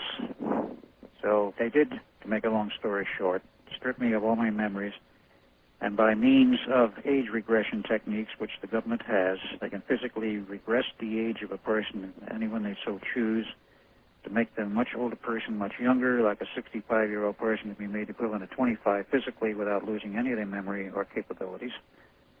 Very closely guarded secret. I know people who've gone through it personally. And Al, I want to stop you for just a second because I want to ask you a question. Sure. What do you say to people? I mean, you sound lucid to me, Al, but there are people who listen to this story and they will say, you were really a candidate for the Philadelphia loony bin. And what do you say to these people? Well, I can say is do your own research. If you don't believe me, that's your choice. I mean, I can't force anyone to believe the story. I know it's certain aspects of it are very difficult to accept, but there are people who know of these aspects of the experiment, namely the age regression research that was done from 1947 approximately onward at a research institute in Miami, Florida, which Howard Hughes himself bought. Age regression. You mean age psychological research, which led to age regression. You mean psychological regression? No, they were doing physical age regression. They were concerned with the physical aging of the body and how to stop the aging process and, if possible, reverse it. Wow. After several decades, they came up with some workable systems and finally were able to do a full age regression, taking a person back up to 40 years off of their age physically, make them young again. And they held special people in the government. They didn't want to leave service because they were much too valuable. And that's a long story in itself. What about Einstein? Surely they would have taken him back. The equipment was not functional at that time. He died in 1955, and the research was not completed to a workable state until the late 60s or early 70s. Good point. Good point. Okay. Okay, they decided to do one better with me. They were going to take me back and shrink me down to a young kid at the age of about 1, after stripping me of all memories, and then plug me in another family, and that's how I became a Bielek. I was transported backward through time because at Montauk they could send you any place they wanted. Somehow they prepared it. How, I don't know. All right, if they stripped you of your memories, Al, how do you know everything that you've told us? Because no matter what techniques are used to remove memory, other than brain surgery itself, they had to keep me alive for various reasons. I'll go into that later. And they had to keep Duncan alive for various reasons. He was given a new body and was sent back into a period in 1963 when he assumed the new body, which was already 12 years old. Got verification of that out of a CIA agent who knew the whole story. He was following Duncan around for 20 years. The story, I know, becomes very difficult to believe, and nevertheless, things go on in the government which the average person has not the slightest cognizance of. Well, what about the technology, Al? If they, surely in the 80s, they had pretty well perfected time travel itself, then where is it today in the 90s? In use. You're saying it's in use? It's been in use since earlier than the 80s. The project at Montauk, I will get into that shortly. The project at Montauk was a special case of advanced time travel. Time travel per se was discovered and actually functional in 1944, both in the United States and in Germany. The Germans had a system earlier than 44, which they were using. And there is some documentation on that, but not very much.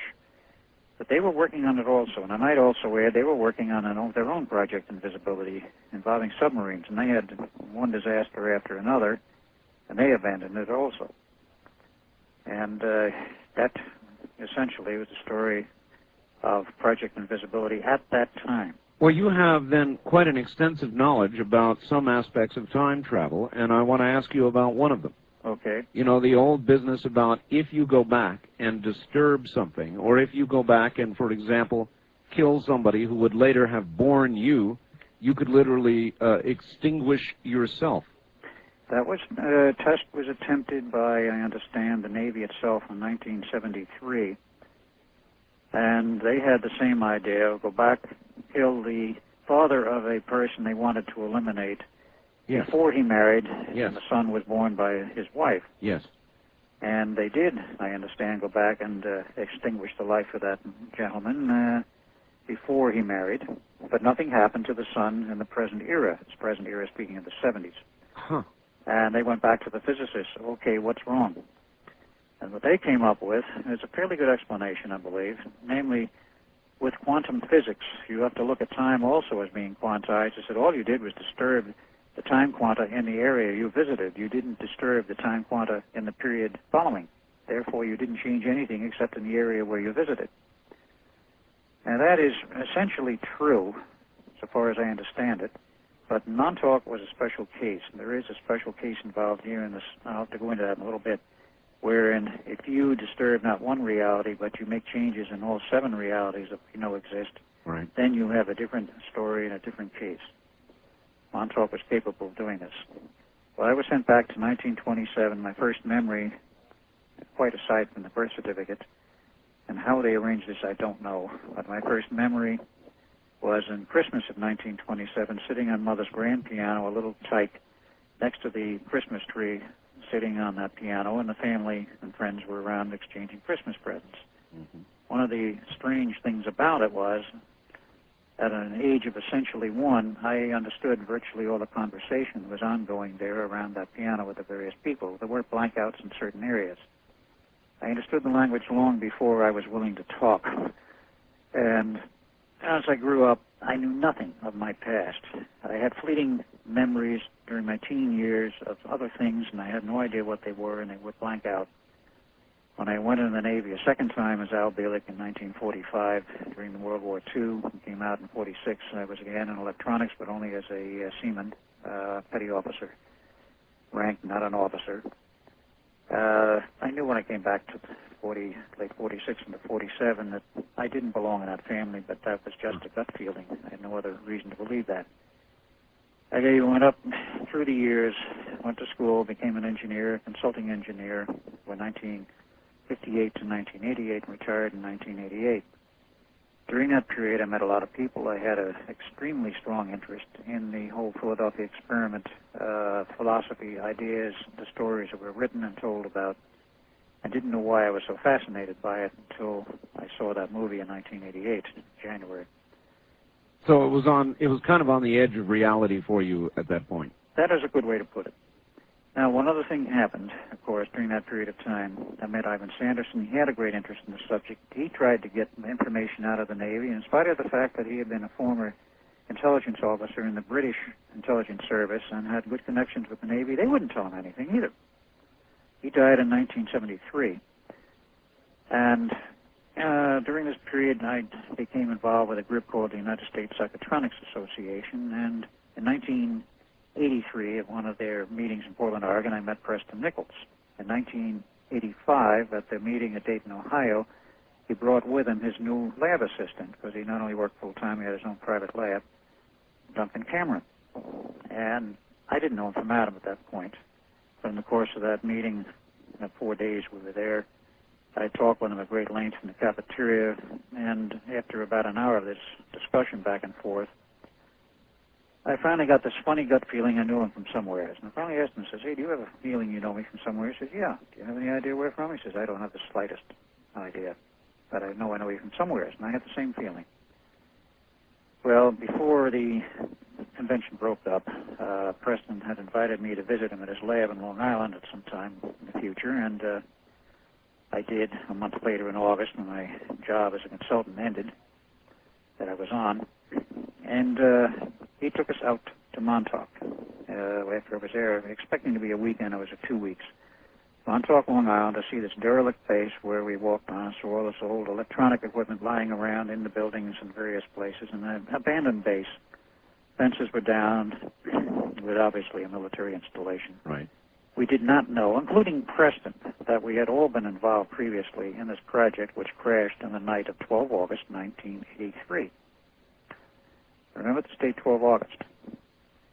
Eventually, in 86, with another visit back there, and Preston and Duncan with many visits from me in the meantime, visiting the site of the crime, so to speak, does tend to re-stimulate buried subconscious memories. Absolutely. And they came back with the memories that they had been involved, and Duncan kept saying, you were involved. And I said, I don't have any memory of this. I said, I can't say I wasn't, but I said, I have no memory of it. Boy, how odd. So in May of 86, I went back out there with a crew from Phoenix who I talked about this project to make a major investigation of the possibility of monies being subverted by private industry into a special government project, and they wanted proof of it, and they went through Montauk. Well, they didn't find what they wanted, but nevertheless, in the process of that visit, my memory started to come back one afternoon that I had been involved in this project, detailed memories, and they kept expanding from that point on. But this was prior to the recall of the Philadelphia experiment involvement. As Al Bielek, I was involved in this project very heavily for many years. I don't know how many, but there is leakage of information from a retired, or shall I say, resigned CIA agent to Preston that I was involved from 1953 to 83 because they kept me undercover for 30 years. All right, listen now. I've got to take a break here and get a couple things done, and we've got to start taking phone calls here. Every line is lit up and has been for a long time. Stay right where you are, and we'll be right back to you, Al Bielek, the Philadelphia experiment, and more this time.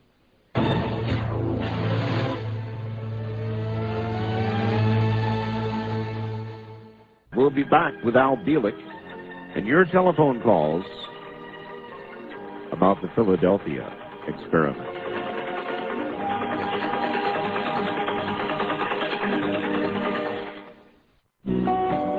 We continue with your calls to the Kingdom of Nye and Coast to Coast AM with Art Bell. Now here again is Art. Well, we're just about to get underway with your calls, actually, to Al Bielek. First, I've got a couple of things that I've got to get done.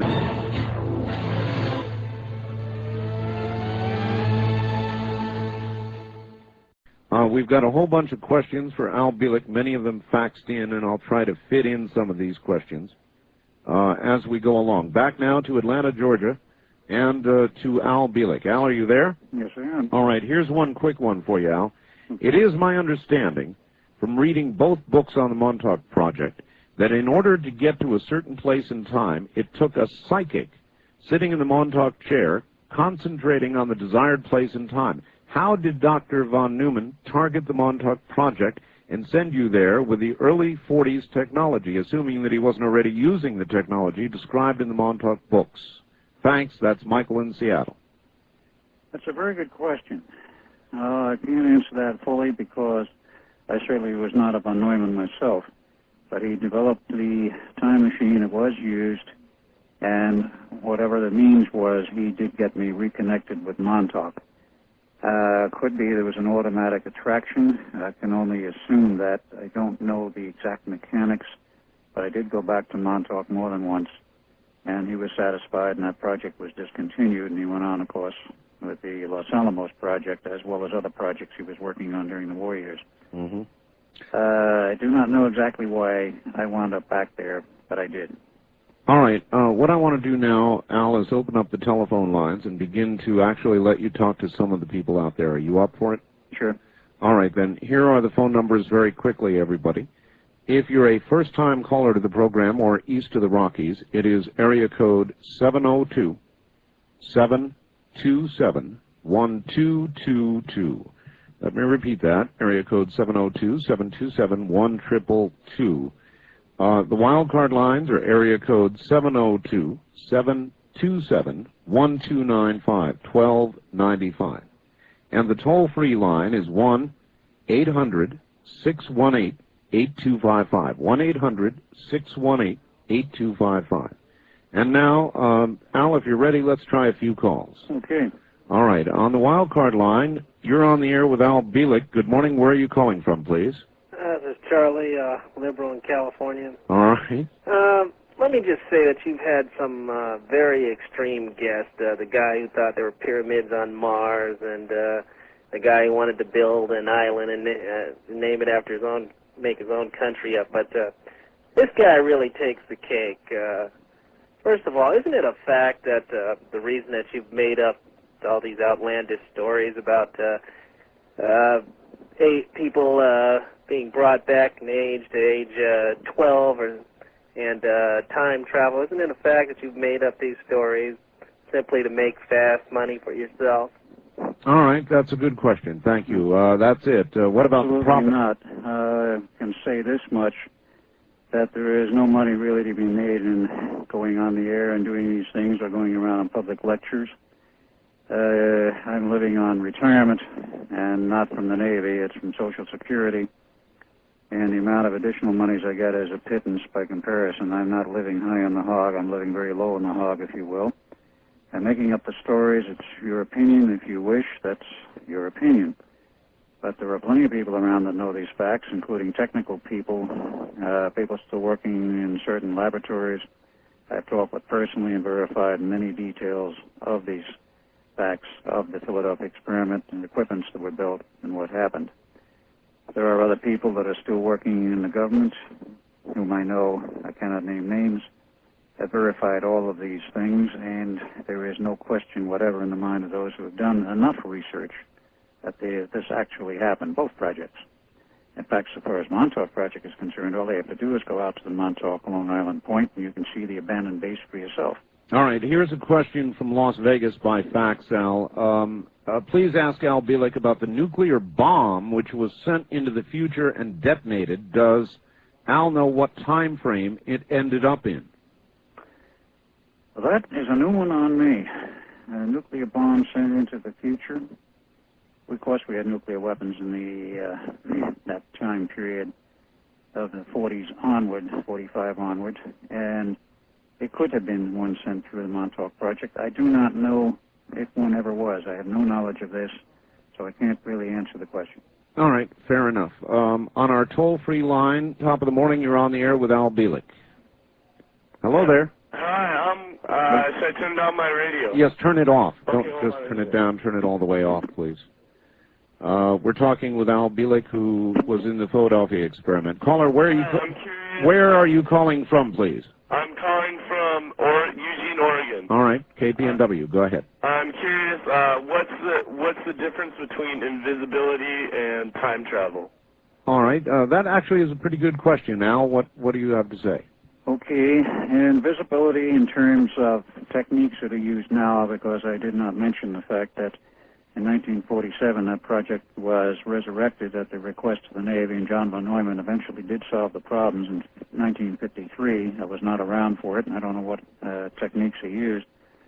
Invisibility is a standard technique today called cloaking, available for all the Navy fighter aircraft, the B-1 bomber, the B-2 bomber, Israeli aircraft, and others, and involves techniques which are probably highly evolved from the original Philadelphia experiment and perhaps different. The difference between invisibility is basically you are making an object invisible by cloaking it to any reflected energy. In other words, if you have no energy, light or radar or whatever, reflected from an object, you can't see it. It's still there, but you can't see it.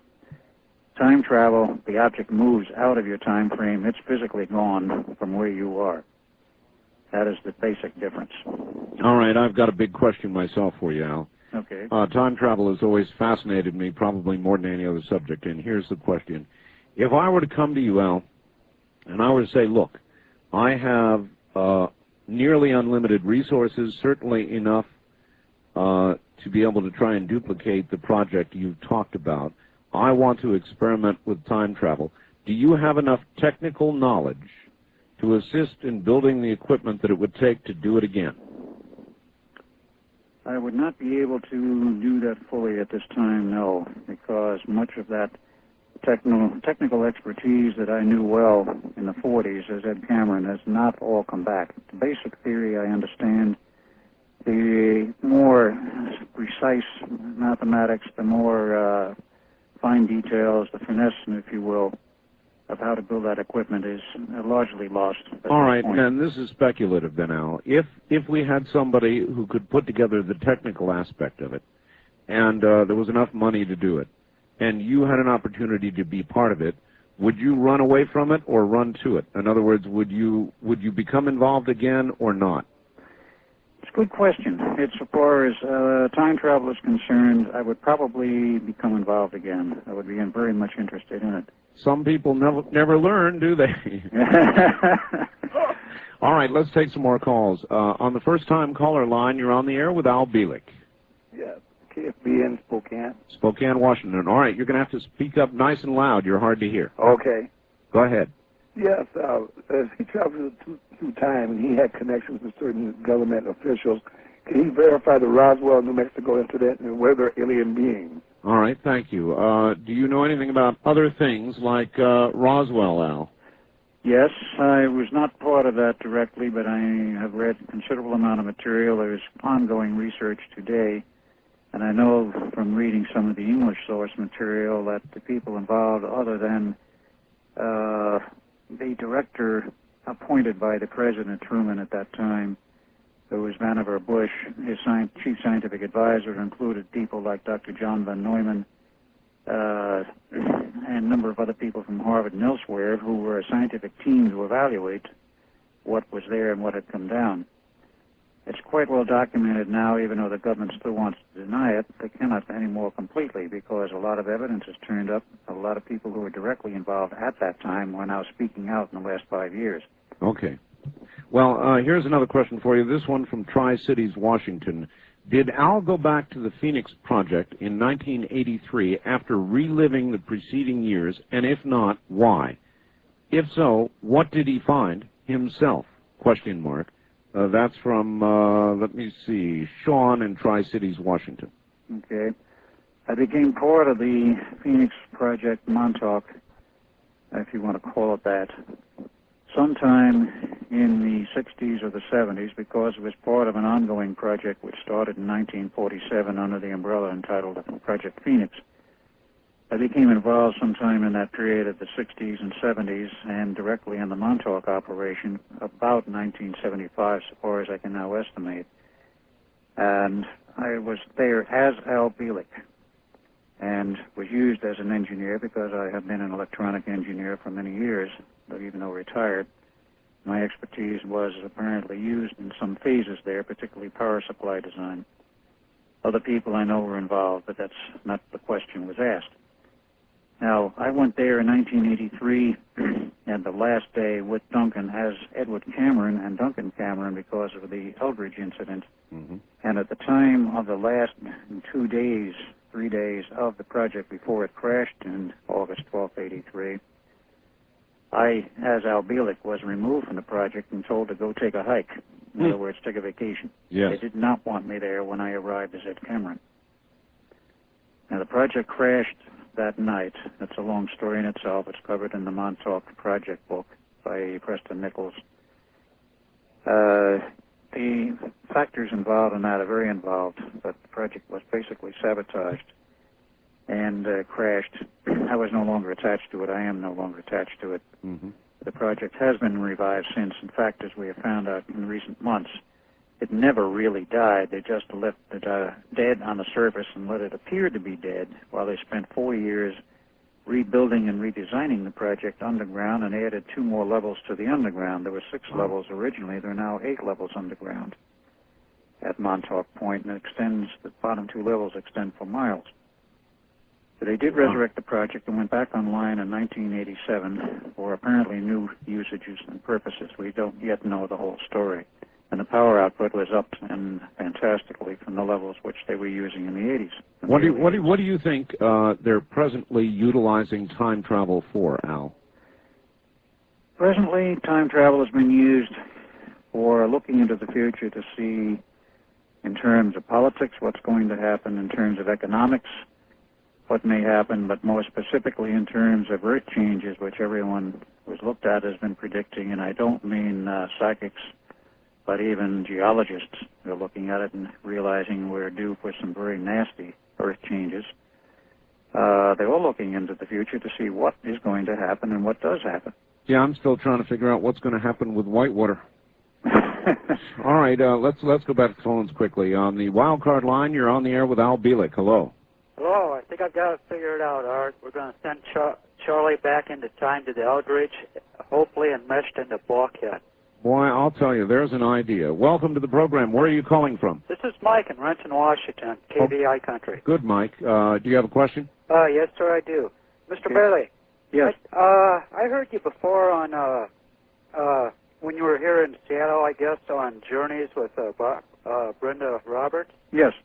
And her husband has passed away since then, by the way. Yes, I know.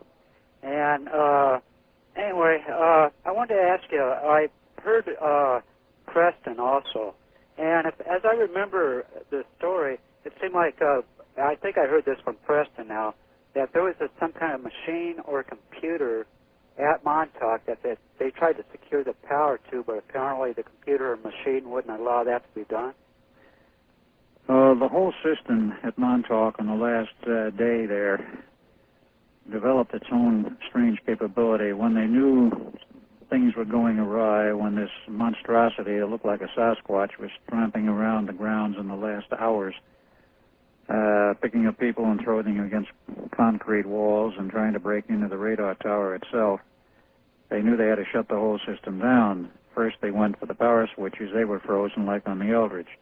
Then they went and cut cables underground with torches, 2 sets of power feed cables, and even though the lights went out, the transmitter kept running. Al, I want to ask you a question, stop you right there, because I wanted to ask it the last time. Okay. When the switches became frozen and when there were arcs going on that you described of incredible voltage, yeah, that implies that a source outside your source was feeding power almost wildly to this equipment, keeping it going. Any idea what that source is? At the time that occurred on the Eldridge, there was no source internal area there which could have caused that problem. We had probably already made the transition into hyperspace, and when you make that transition, strange things happen. There probably was not normal electricity, but a form of etheric energy which appears like electrical energy. And the switches being frozen, we cannot explain, not to this day. All right. Caller, anything else? One last question. I think I heard, this was from Preston also, it could have been from you. Did you see aliens at Montauk? Because I heard that they were involved with Montauk with the time travel experiment. All right, we'll hold it there. Any little green guys, Al? Little green guys, big green guys. There were a lot of aliens there. Reptilians, Leverons, Greys, and a number of other types who were there strictly as observers. Holy mackerel. There was a lot of technology, the very advanced technology on how to construct a time tunnel, which means to be able to travel through space and time simultaneously was beyond our technology in terms of the theory. That was provided by the aliens. It was a joint operation known by those who were running the project, and they provided part of the technology. They knew we could build the equipment, but they knew we did not know the theory, and they gave it to us. The reason they did it was because they had their own agenda, which was used on the Montauk project. You're getting into so many more aspects of this whole story this time, Al, that you did not get into last time, and my mouth is hanging open. We're going to take a break. We'll come right back to you.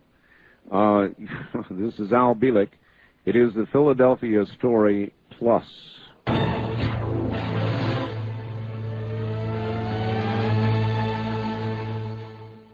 Back now to Al Bielek. Al, are you there? Yes, I am. All right, good. We've only got a few minutes before the top of the hour. Next hour, we'll absolutely take a lot of calls. Let's go to the wild card line. You're on the air with Al Bielek. Hello. Hello, Art. Yes, sir. This is Charlie up in Reno again. Hello, Charlie in Reno. Yes. Yeah, I'm the one that sent you the tape several months ago about the other stealth ship. Yes. I've been just fascinated with the show tonight. And I've got a couple questions on to Mr. Bielek. Yes. About the rotating fields on the transmitters. If you was to cross south of the equator, would the rotating fields need to go clockwise instead of counterclockwise?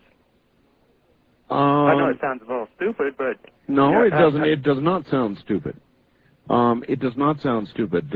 I'll tell you what I'm going to do. We are so woefully short of time here toward the top of the hour that I'm going to ask you to, is it possible for you to hold on, sir? Sure. I'll hold. All right, very good. Then hold on. I really shouldn't have gotten into that. Let me put you on hold, and we'll get back to you in a moment.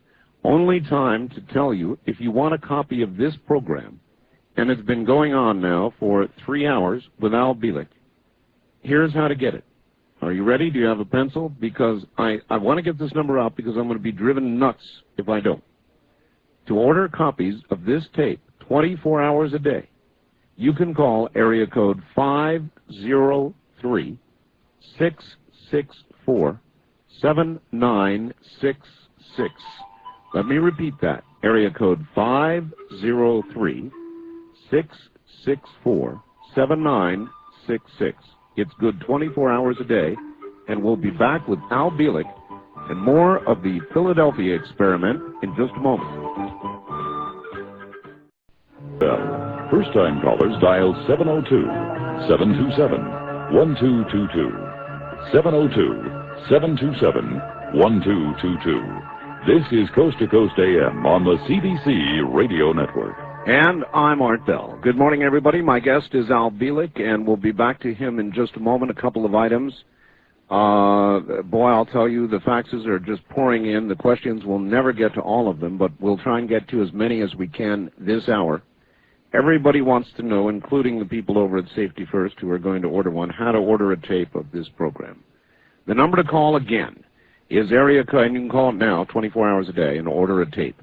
Area code 503-664-7966. That will include the first 2 hours, not heard everywhere, with a lot of the technical explanation of how this occurred. Area code 503-664-7966. And first of all, I guess, back to Al Bielek. Al, are you there? Yes, I am. Good. They ask, I've got a fax here, Al, just before we go back to our caller who's waiting. Please give out the post office box and address to get in contact with you, Al, just in case we can't get hold of your book. Also, please let me know why they decided to keep you alive. So I guess first things first, what is the address? Do you have it yet? Yeah. Okay, go ahead. Post Office Box 671091, Marietta, Georgia. That's Marietta, Georgia. And the zip is... I'm trying to read it down here. Hang on a second. It is 30066.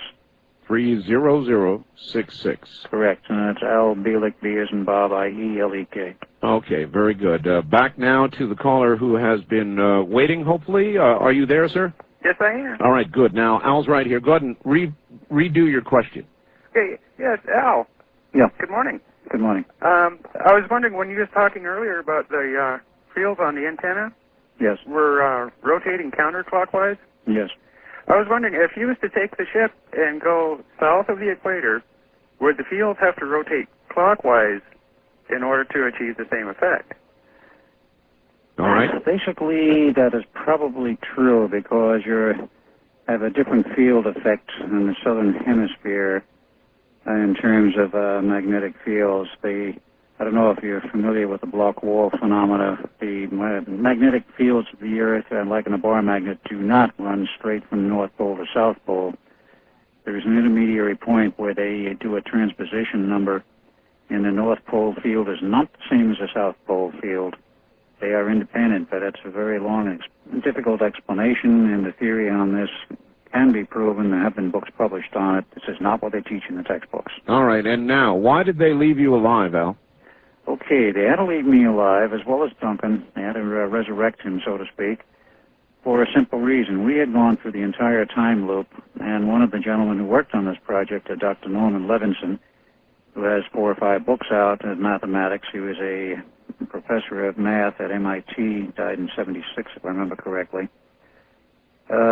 He showed in the classified work he did, which was the time equations and the time matrix, that when you rip a hole in space-time, which is what occurred when they locked up the 2 experiments from 43 to 83 on the 12th of August. The 12th of August is significant. I'll get into that in a minute. But when you do that, you tear a hole in space-time, in the fabric of space-time, you create a problem. If those who are familiar with electrical theory and know about transmission of RF energy down a transmission line, you must terminate that line and its proper impedance at the end where you are attempting to ship power. That's right. If you do not have the correct terminating impedance, you get reflections back to the source. Absolutely. You get standing waves. That's correct, yes. The same thing happens in time. Mm-hmm. You rip a hole in there, abnormal rupture as it is. You no longer have a smooth flow of time because there is a flow. You have a definite problem. There's many problems were created by that lockup. But one of the things that occurs is after 83, his equations show that it takes 20 years for the disturbances to damp down to the point where they don't have to worry about it. In other words, in the year 2003, 12 August, it's essentially all over. For some reasons not known to either Duncan or myself, and I don't know if anyone knows the answers, Duncan and I act as human dampers on the time trail, so to speak, to maintain a damping coefficient of some type so that the whole thing doesn't go off and rupture again. All right. Back to the telephone lines, and on our toll-free line, you're on the air with Al Bielek. Good morning. Yes, sir. This is Dan Zale from the U District in Seattle, KVI country. Yes, sir. By the way, did you get my message? I called into CBC Radio today to leave a message for you on how to get a hold of Sean Morton. No, I don't have it yet, but I'm sure it'll get to me. Okay, he claims to have met Al. That's true, he did. Yeah. There you go. There's your confirmation. Do you have a question? Yes, well, I got naturally a million of them, but Al, it's good to hear you again. I heard you the last time you were on the show. You mentioned a book called The Conspirators Hierarchy, the Committee of 300. Yes. And you also recommend that? Yes, it was Dr. John Coleman's book.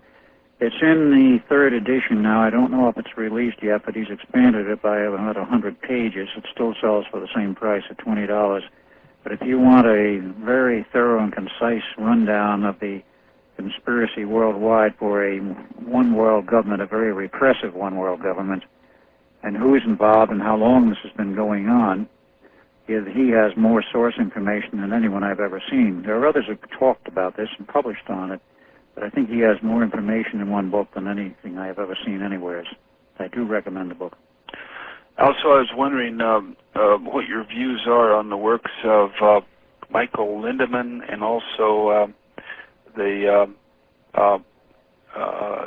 George Adamski. All right. Thank you very much for the call, and it's interesting he should ask about Dr. Lindemann. I just had him on the air here. Well, I happen to know Dr. Lindemann myself.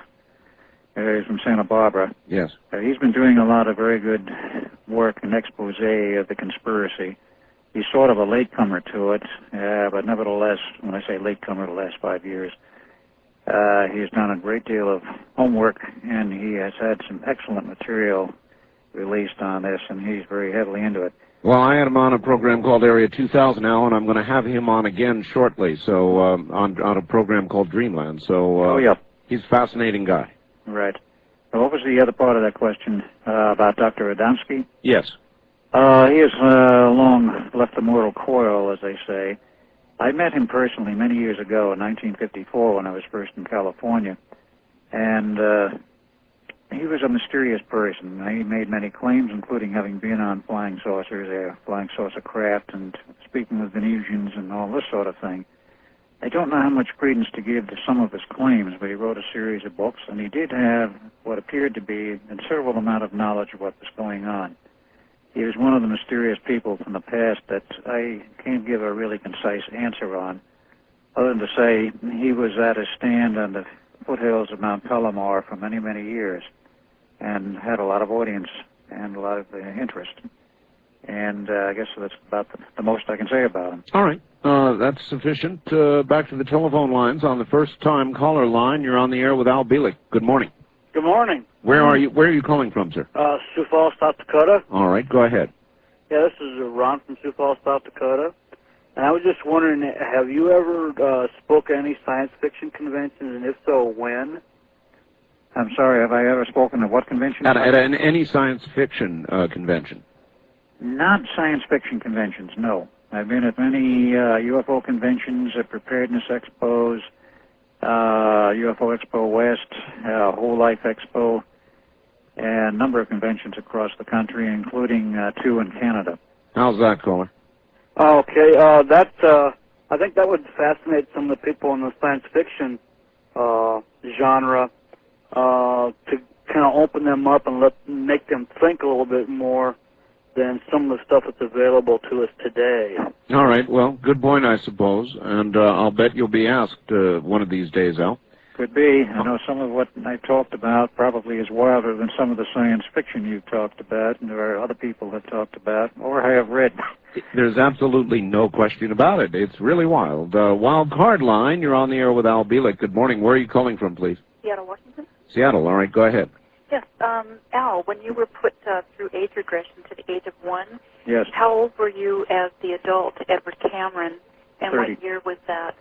Okay. How old were you as the adult Cameron, and what year was that, Al? I was in 1947. I was 30, almost 31, when I was pulled out, and they gave me the 9 yards of the treatment. All right, there you are. Wild Card Line 2, you're on the air with Al Bielek. Good morning. Hi, Art. Hi, Al. Howdy. I have a question. If the government is using physical age regression, then have they used it in outer space travel? That I don't know. It's an interesting point of thought. They could, perhaps, but one of the other things, and I know what you were talking about, why you're asking that question. The problem with space travel is postulated by standard physics, says it's going to take years and years and centuries to get to some locations, but that's not entirely true. hyperspace travel, you're traveling at much faster than the speed of light. And Einstein equations, nonetheless, you can do it. And it has been done and is being done by aliens and also with some of the craft that our government has built in the more recent years. The age regression problem is not really required. And if you look at some of the equations and the Lorentz contraction equations and others, as you go at higher and higher speeds, the speed of travel affects the body to an extent so that you don't age as rapidly as you would if you were sitting on Earth. Yes. Are you still affiliated with any branch of the government, or? No. All right. Thank you for the call. You're not any part of the government now? Nope. I have not been for many, many years. Has anybody from the government approached you? Not directly. No one has. All right. The last connection I had was with 1983 with the Montauk Project. All right. On the toll-free line, you're on the air with Al Bielek. Good morning. Good morning. I have a question to ask Al. All right. Where are you calling from? I'm calling from Greeley, Colorado. Greeley, Colorado. Okay. Yes. Go ahead. Just wondering what Al thinks about Carlos Allende, better known as Carl Allen. Right. And how come he hadn't come forward over the 30 years that Carlos was running around telling everybody this happened? That's a good question. Carl Allen, whom I do remember from the Navy days, and as Edward Cameron, was a naval officer. He was on the SS Furioseth as an observer placed there by the Navy. And he was also a physicist. Actually, he was, I believe, a PhD in physics, and he was part of the bomb project at Los Alamos. And he retired out of the Navy, and then he led a very strange life as a recluse, and still is, and he is alive today. No, he passed away. We did? Yeah, he passed away this week. This week? We just buried him Thursday here in Greeley. I'm very sorry to hear that. So were we. As I had talked with him on the phone about last July when I was up in Colorado, and he was hoping I could make arrangements to come visit with him. Yeah, he was, matter of fact, it was just this last week. I am sorry to hear that.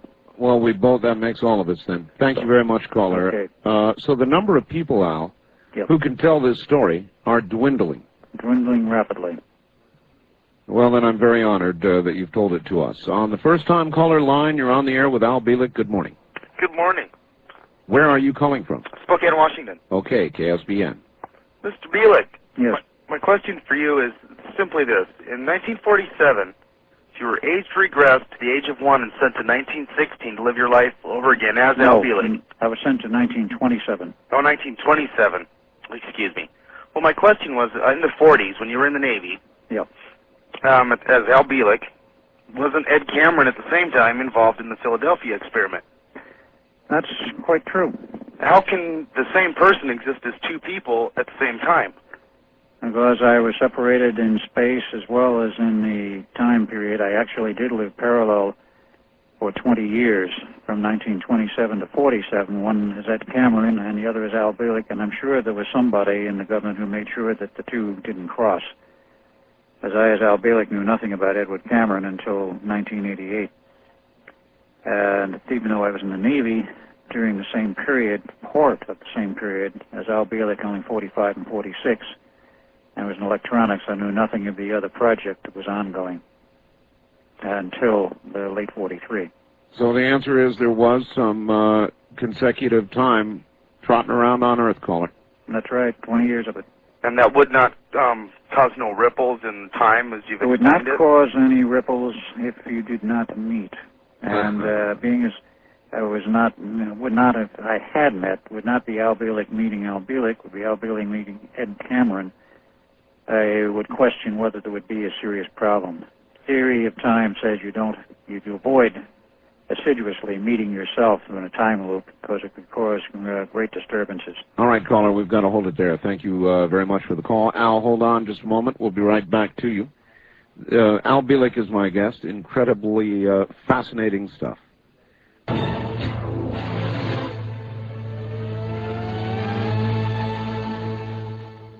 Back now to Al Bielek, all the way in Atlanta, Georgia, of all places. Al, are you there? Yes, I am.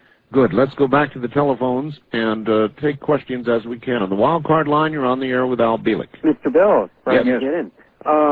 Yeah, I am, to be honest and respectful, I am a skeptic. I'm a reasonable skeptic. I would like to know how, and I did miss the first 2 hours, so forgive me, but I would like to know how it was possible, in your view, that 40s technology using electromagnetics could cause invisibility, given the structure of matter, where such a thing, how did electromagnetism... You're absolutely right. You should not have missed the first 2 hours. We went through the technical explanation, but maybe we can get Al to give you a short, quick version. All right? Well, if you understand any of the math that was done by David Hilbert, by John von Neumann, and, of course, Einstein, you would understand that we're living in a five-dimensional universe. The three physical dimensions we're all familiar with. The fourth dimension is time, but in terms of expressions of time mathematically, it's T1. There is another vector at right angles to the main time vector, which is the one we measure with the clock and so forth, which actually controls it. It's higher order. It's a fifth dimension. And by manipulating T2, the fifth dimension, you can control the fourth dimension within a limited area. And of course, we're only concerned with a limited area, namely the special fields which were put around the ship or whatever object you're trying to make invisible. The techniques that we're using then were somewhat crude. They were of very high power, and they got into a lot of problems because of it. But basically, it was a time manipulation to produce invisibility. If you produce a field wherein light or electromagnetic energy is not reflected, there's no return energy, you can't see it. So it becomes invisible to the eye and to radar. Right, even to a camera. All right, we're so short on time. On the wild card line, you're on the air with Al Bielek. Hello. Hi, Art. Yes, sir. Where are you calling from? Issaquah, Washington. Issaquah, Washington. All right. Yeah, Al. Yes. I was wondering if you have ever heard of Lyndon LaRouche. Oh, yes. Yeah, I heard you mention the conspirators' hierarchy, and I was wondering if you're aware that a number of his associates are doing prison time in Virginia now from 10 to 77 years. Yes, and Lyndon himself is still in prison. Well, I guess he recently got out. Yeah, I think he did. I believe he did recently get out, yes. Okay. They were not too happy with some of his political exposés. Yeah. And that seems to be one of the little problems in this country at this time. Freedom of speech is somewhat abridged. All right, caller, thank you. Al, what do you know about these black helicopters? Anything? A lot of talk about them. Yes, they're all over the nation. They're under Army control, but there's also a special group I've heard the initials of, which actually is administrative control of all the black helicopters, and they are a multinational force now. Actually, I think, Al, it's a multi-jurisdictional force. Right. They can include foreign military personnel. They all wear the same uniform without any ID name badges. There's no identification numbers on the black helicopters, so they can't trace where they came from. All right, hold that thought, Al. We'll be back to you in a moment, bottom of the hour. Last segment coming up from the high desert. You're listening to the CBC Radio Network.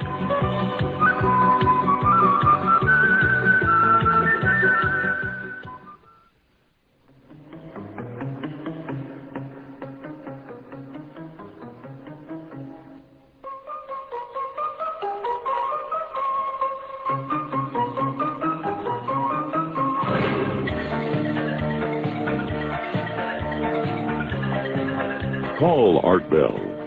In the Kingdom of Nye, toll free at 1-800-618-8255. 1-800-618-TALK. First time callers 702-727-1222. 702-727-1222. Or use the wildcard line at 702-727-1295. This is Coast to Coast AM on the CBC Radio Network. My guest is Al Bielek. The story is that of the Philadelphia experiment. If you have a question, now's the time to come.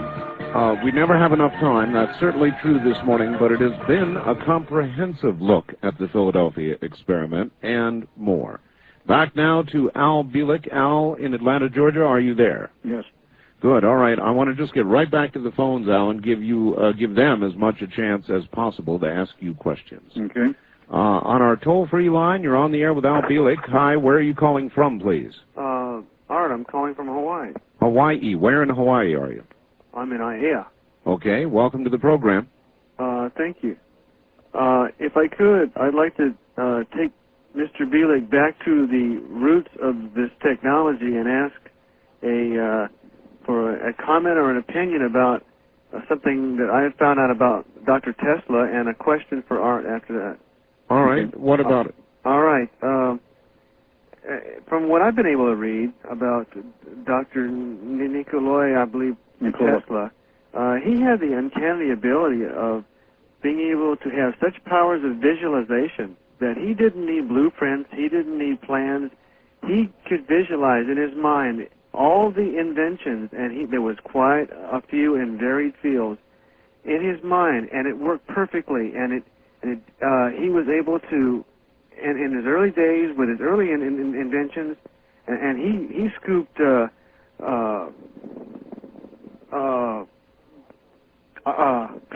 light bulb in the USA.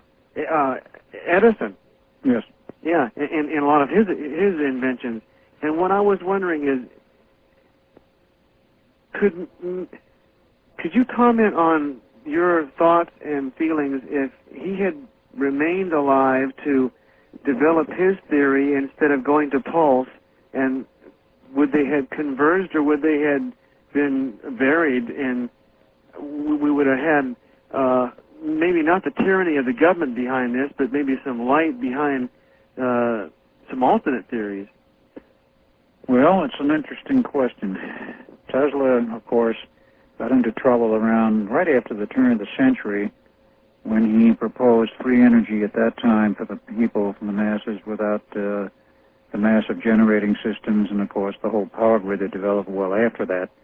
But the financial interests, J.P. Morgan and others, well, of course, were making huge sums of money off of generators and motors and the whole AC power system which he developed.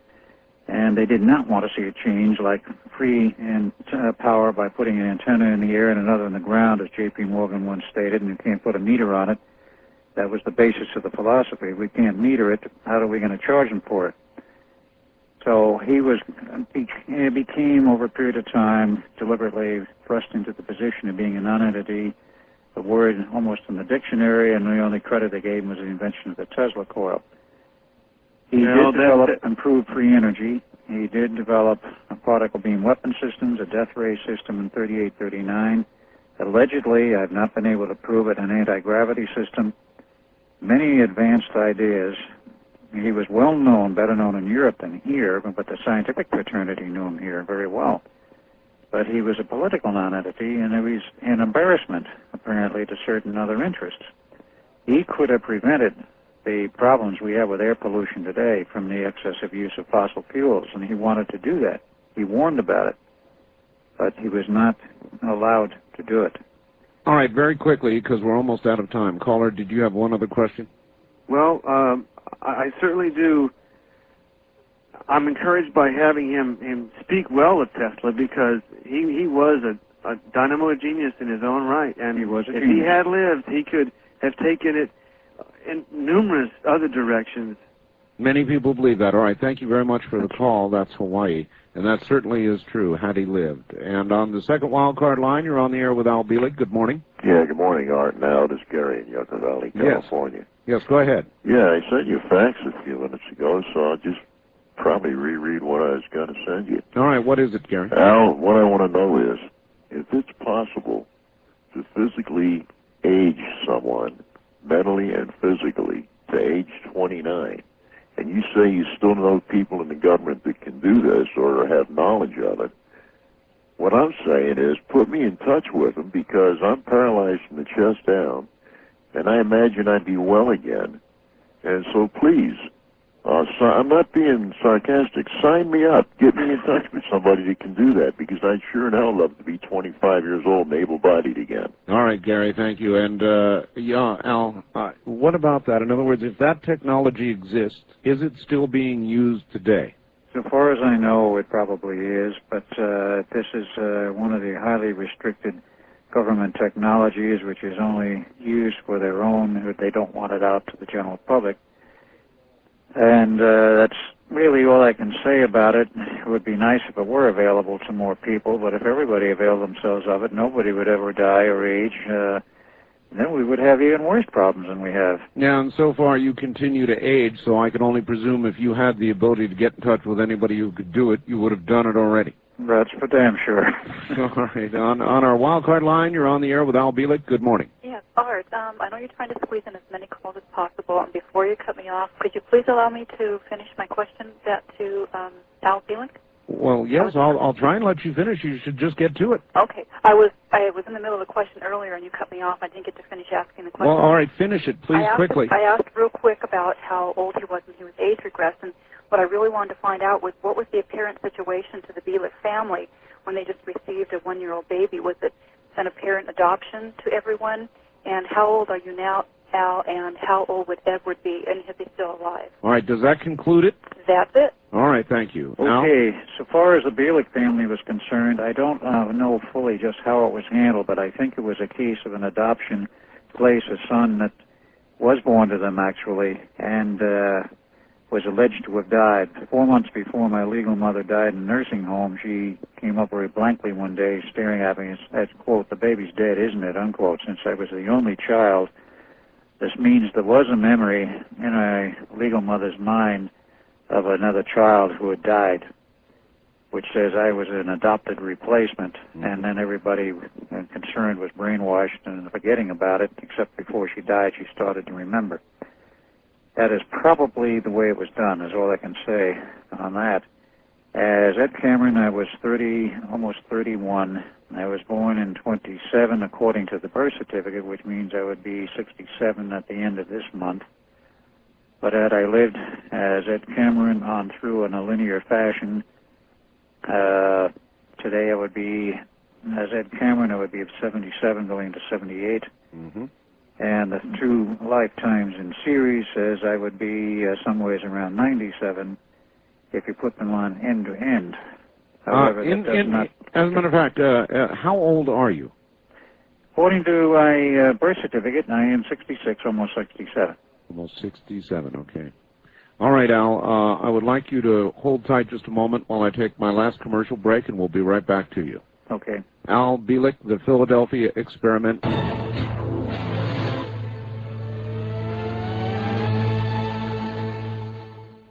Back now to Al Bielek and the Philadelphia Experiment. Al, are you there? Yes. All right, let's take a few fast calls. On the wild card line, you're on the air with Al Bielek. Hello.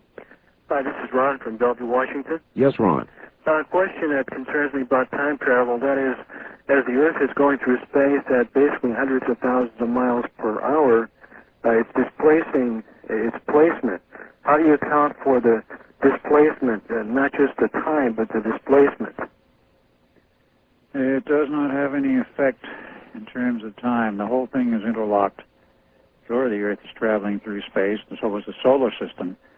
But this does not have a direct effect on time travel per se. If you're only manipulating one of the dimensions, namely time, you do not affect the other 3, unless, of course, you develop a system where you can affect the other 3 simultaneously. Yeah, it seems like your position, you're left far behind. If you're talking about many years away, you're very far behind in position. How do you account for the positioning?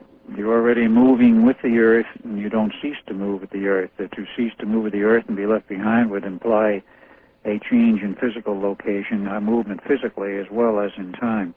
You're also rotating then, too?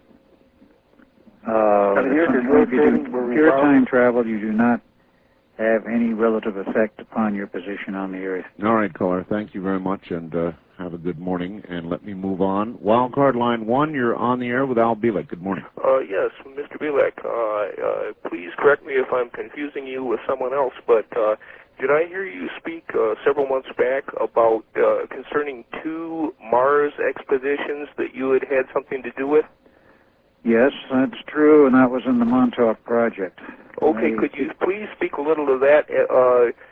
especially as to what, if anything, was found, and also the nature of the crafts that got people to Mars. You bet. We'll ask about it. Caller, where are you from? Oh, sorry about that, Reno. Reno. All right. KOH, which is going to become KKOH next week, and a big move to 50,000 watts on 780. All right, Al. Right. What can you tell us? I did speak of that because the Mars colonies found entrances to what appeared to be an underground sealed. Radio communication indicated that they couldn't get into it. Montauk was contacted, and with proper coordinates, they sent a probe into the underground to find out what was there, and they found an extensive cavern system which had at one time been inhabited. So after they sent a camera and it didn't disappear in rock, they sent several crews up, and they found a lot of artifacts in the underground. And this indicated there had been an extensive civilization at one time on Mars and was still intact underground. The surface works have been largely eroded over 250,000 or so years. I was on two of those trips, perhaps more than two as I remember now, but two unauthorized ones with Duncan and myself, and we had our wrists slapped after we got back from the second one, and we were pulled off that project. How far that went afterwards, I don't know, but it was a very extensive exploration. Well, that's incredible. All right, on our toll-free line, you're on the air with Al Bielek. Hi, where are you calling from? Hi, I'm calling from California. All right. And I would like for Mr. Bielek to explain what he means by the date of August 12, 1983. All right, thank you. Very important. It's a good point you brought that up. The problem of why the two projects locked up took us many years of research to find the answer to, and we finally did find it. The human body has biorhythms, 3 of them. So we found that and the scientists found this eventually in the mid to late 80s, that the Earth has its own biorhythms, 4 of them, and they all peak out, all 4 of them at one, you might say, massive peak point once every 20 years, and that date happens to be the 12th of August, 1912, 23, 43, 63, 83, whatever. Uh-huh. And this provided the synchronization for the 2 experiments to lock up. See, with the Eldridge ran a test on the 22nd of July, there was no lockup and there was no problem. Montauk was operating during that period. I don't know if they were on that specific day or not in 83, but nevertheless, Montauk had been operating for years. There was no lockup with any prior test until the 12th of August. Had they conducted that test on the 14th or on the 10th, I'm sure would have been no lockup, producing the movement into hyperspace. Was that just good fortune at that point, Al, or did they know what they were doing? No, somebody at Montauk knew what they were doing, and this was part of the alien agenda. They wanted that lockup to produce the rift in space-time to get large spaceships through to planet Earth with large numbers of aliens. Wow. The history of the alien invasion starts about 1947 in terms of large numbers of ships. All right. Wildcard line 2, without a lot of time, you're on the air with Al Bielek. Where are you calling from, please? Country Yard. Yes, in Bakersfield. Go ahead. Yes. How far back in time have you traveled? Myself? Al? Yes.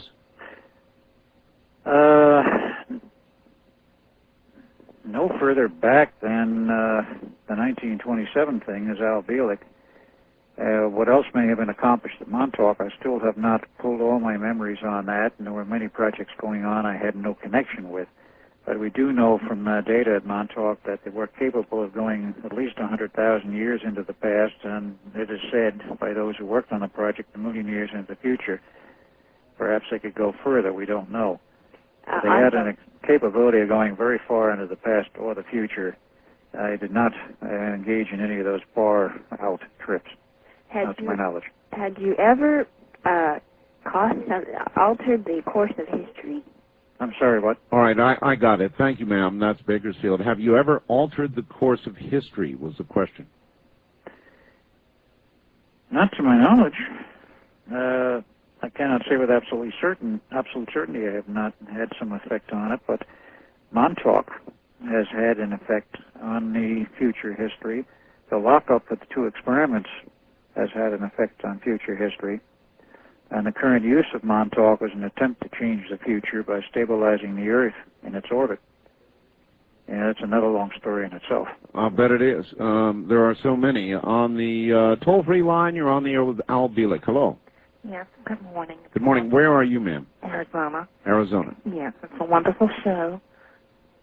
And what I wanted to know was, how do we communicate with the aliens? All right, thank you. A lot of people want to know that one, Al. How do we communicate with them? Well, that's a very good question. I think the answer is more is in the line of we don't contact them, they contact us. Don't call us, we'll call you. Exactly. Great. Now, there are some people who are psychics claim they can do it on command and on demand, possibly so, but nevertheless, in a very real physical sense, the aliens are now rather reticent to talk with too many humans. There's been a great deal of problems with the U.S. government, and we have our own Star Wars defense systems in place in orbit, and they have let orders out that anyone who comes closer than 250 miles to the surface of the Earth, unless they are invited, will be shot out of the sky.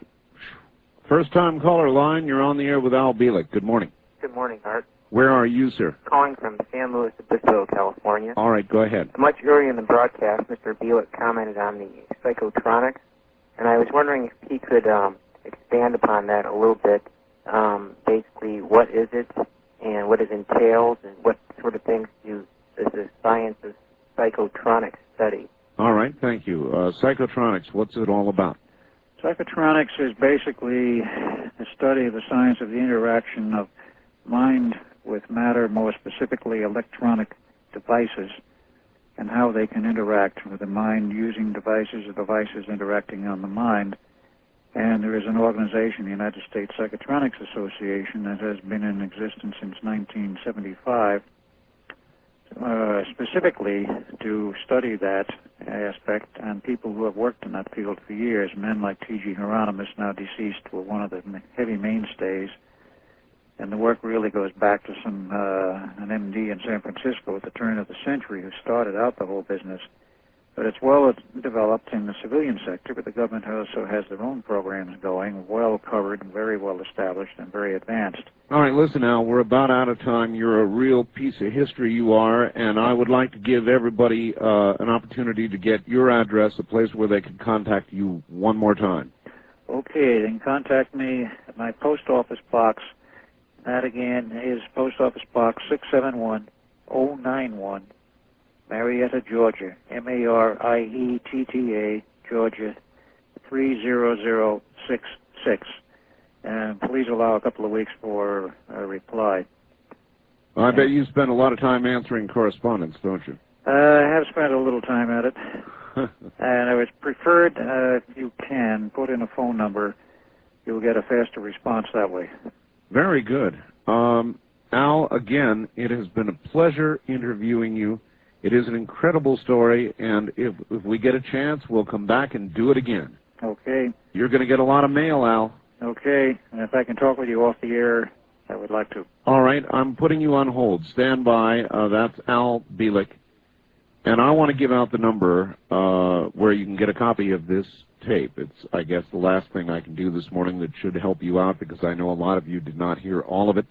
The first 2 hours was a fascinating look into some of the technical details of how this was done. The number to get a tape of this program or any other program we do is area code 503-664-7966. That's the number you can actually call right now. They are there 24 hours a day. And if it's busy, please just keep trying. A lot of people are inquiring about copies of the program. Again, area code 503-664-7966. To those stations that pick up now the first 2 hours of the show, you're in for a real treat, and the story will continue. For the rest of you, I'm sorry, we're out of time. Thank you all. It's been wonderful. I'll be here Sunday on Dreamland and back Monday night, Tuesday morning with the syndicated program. Good night.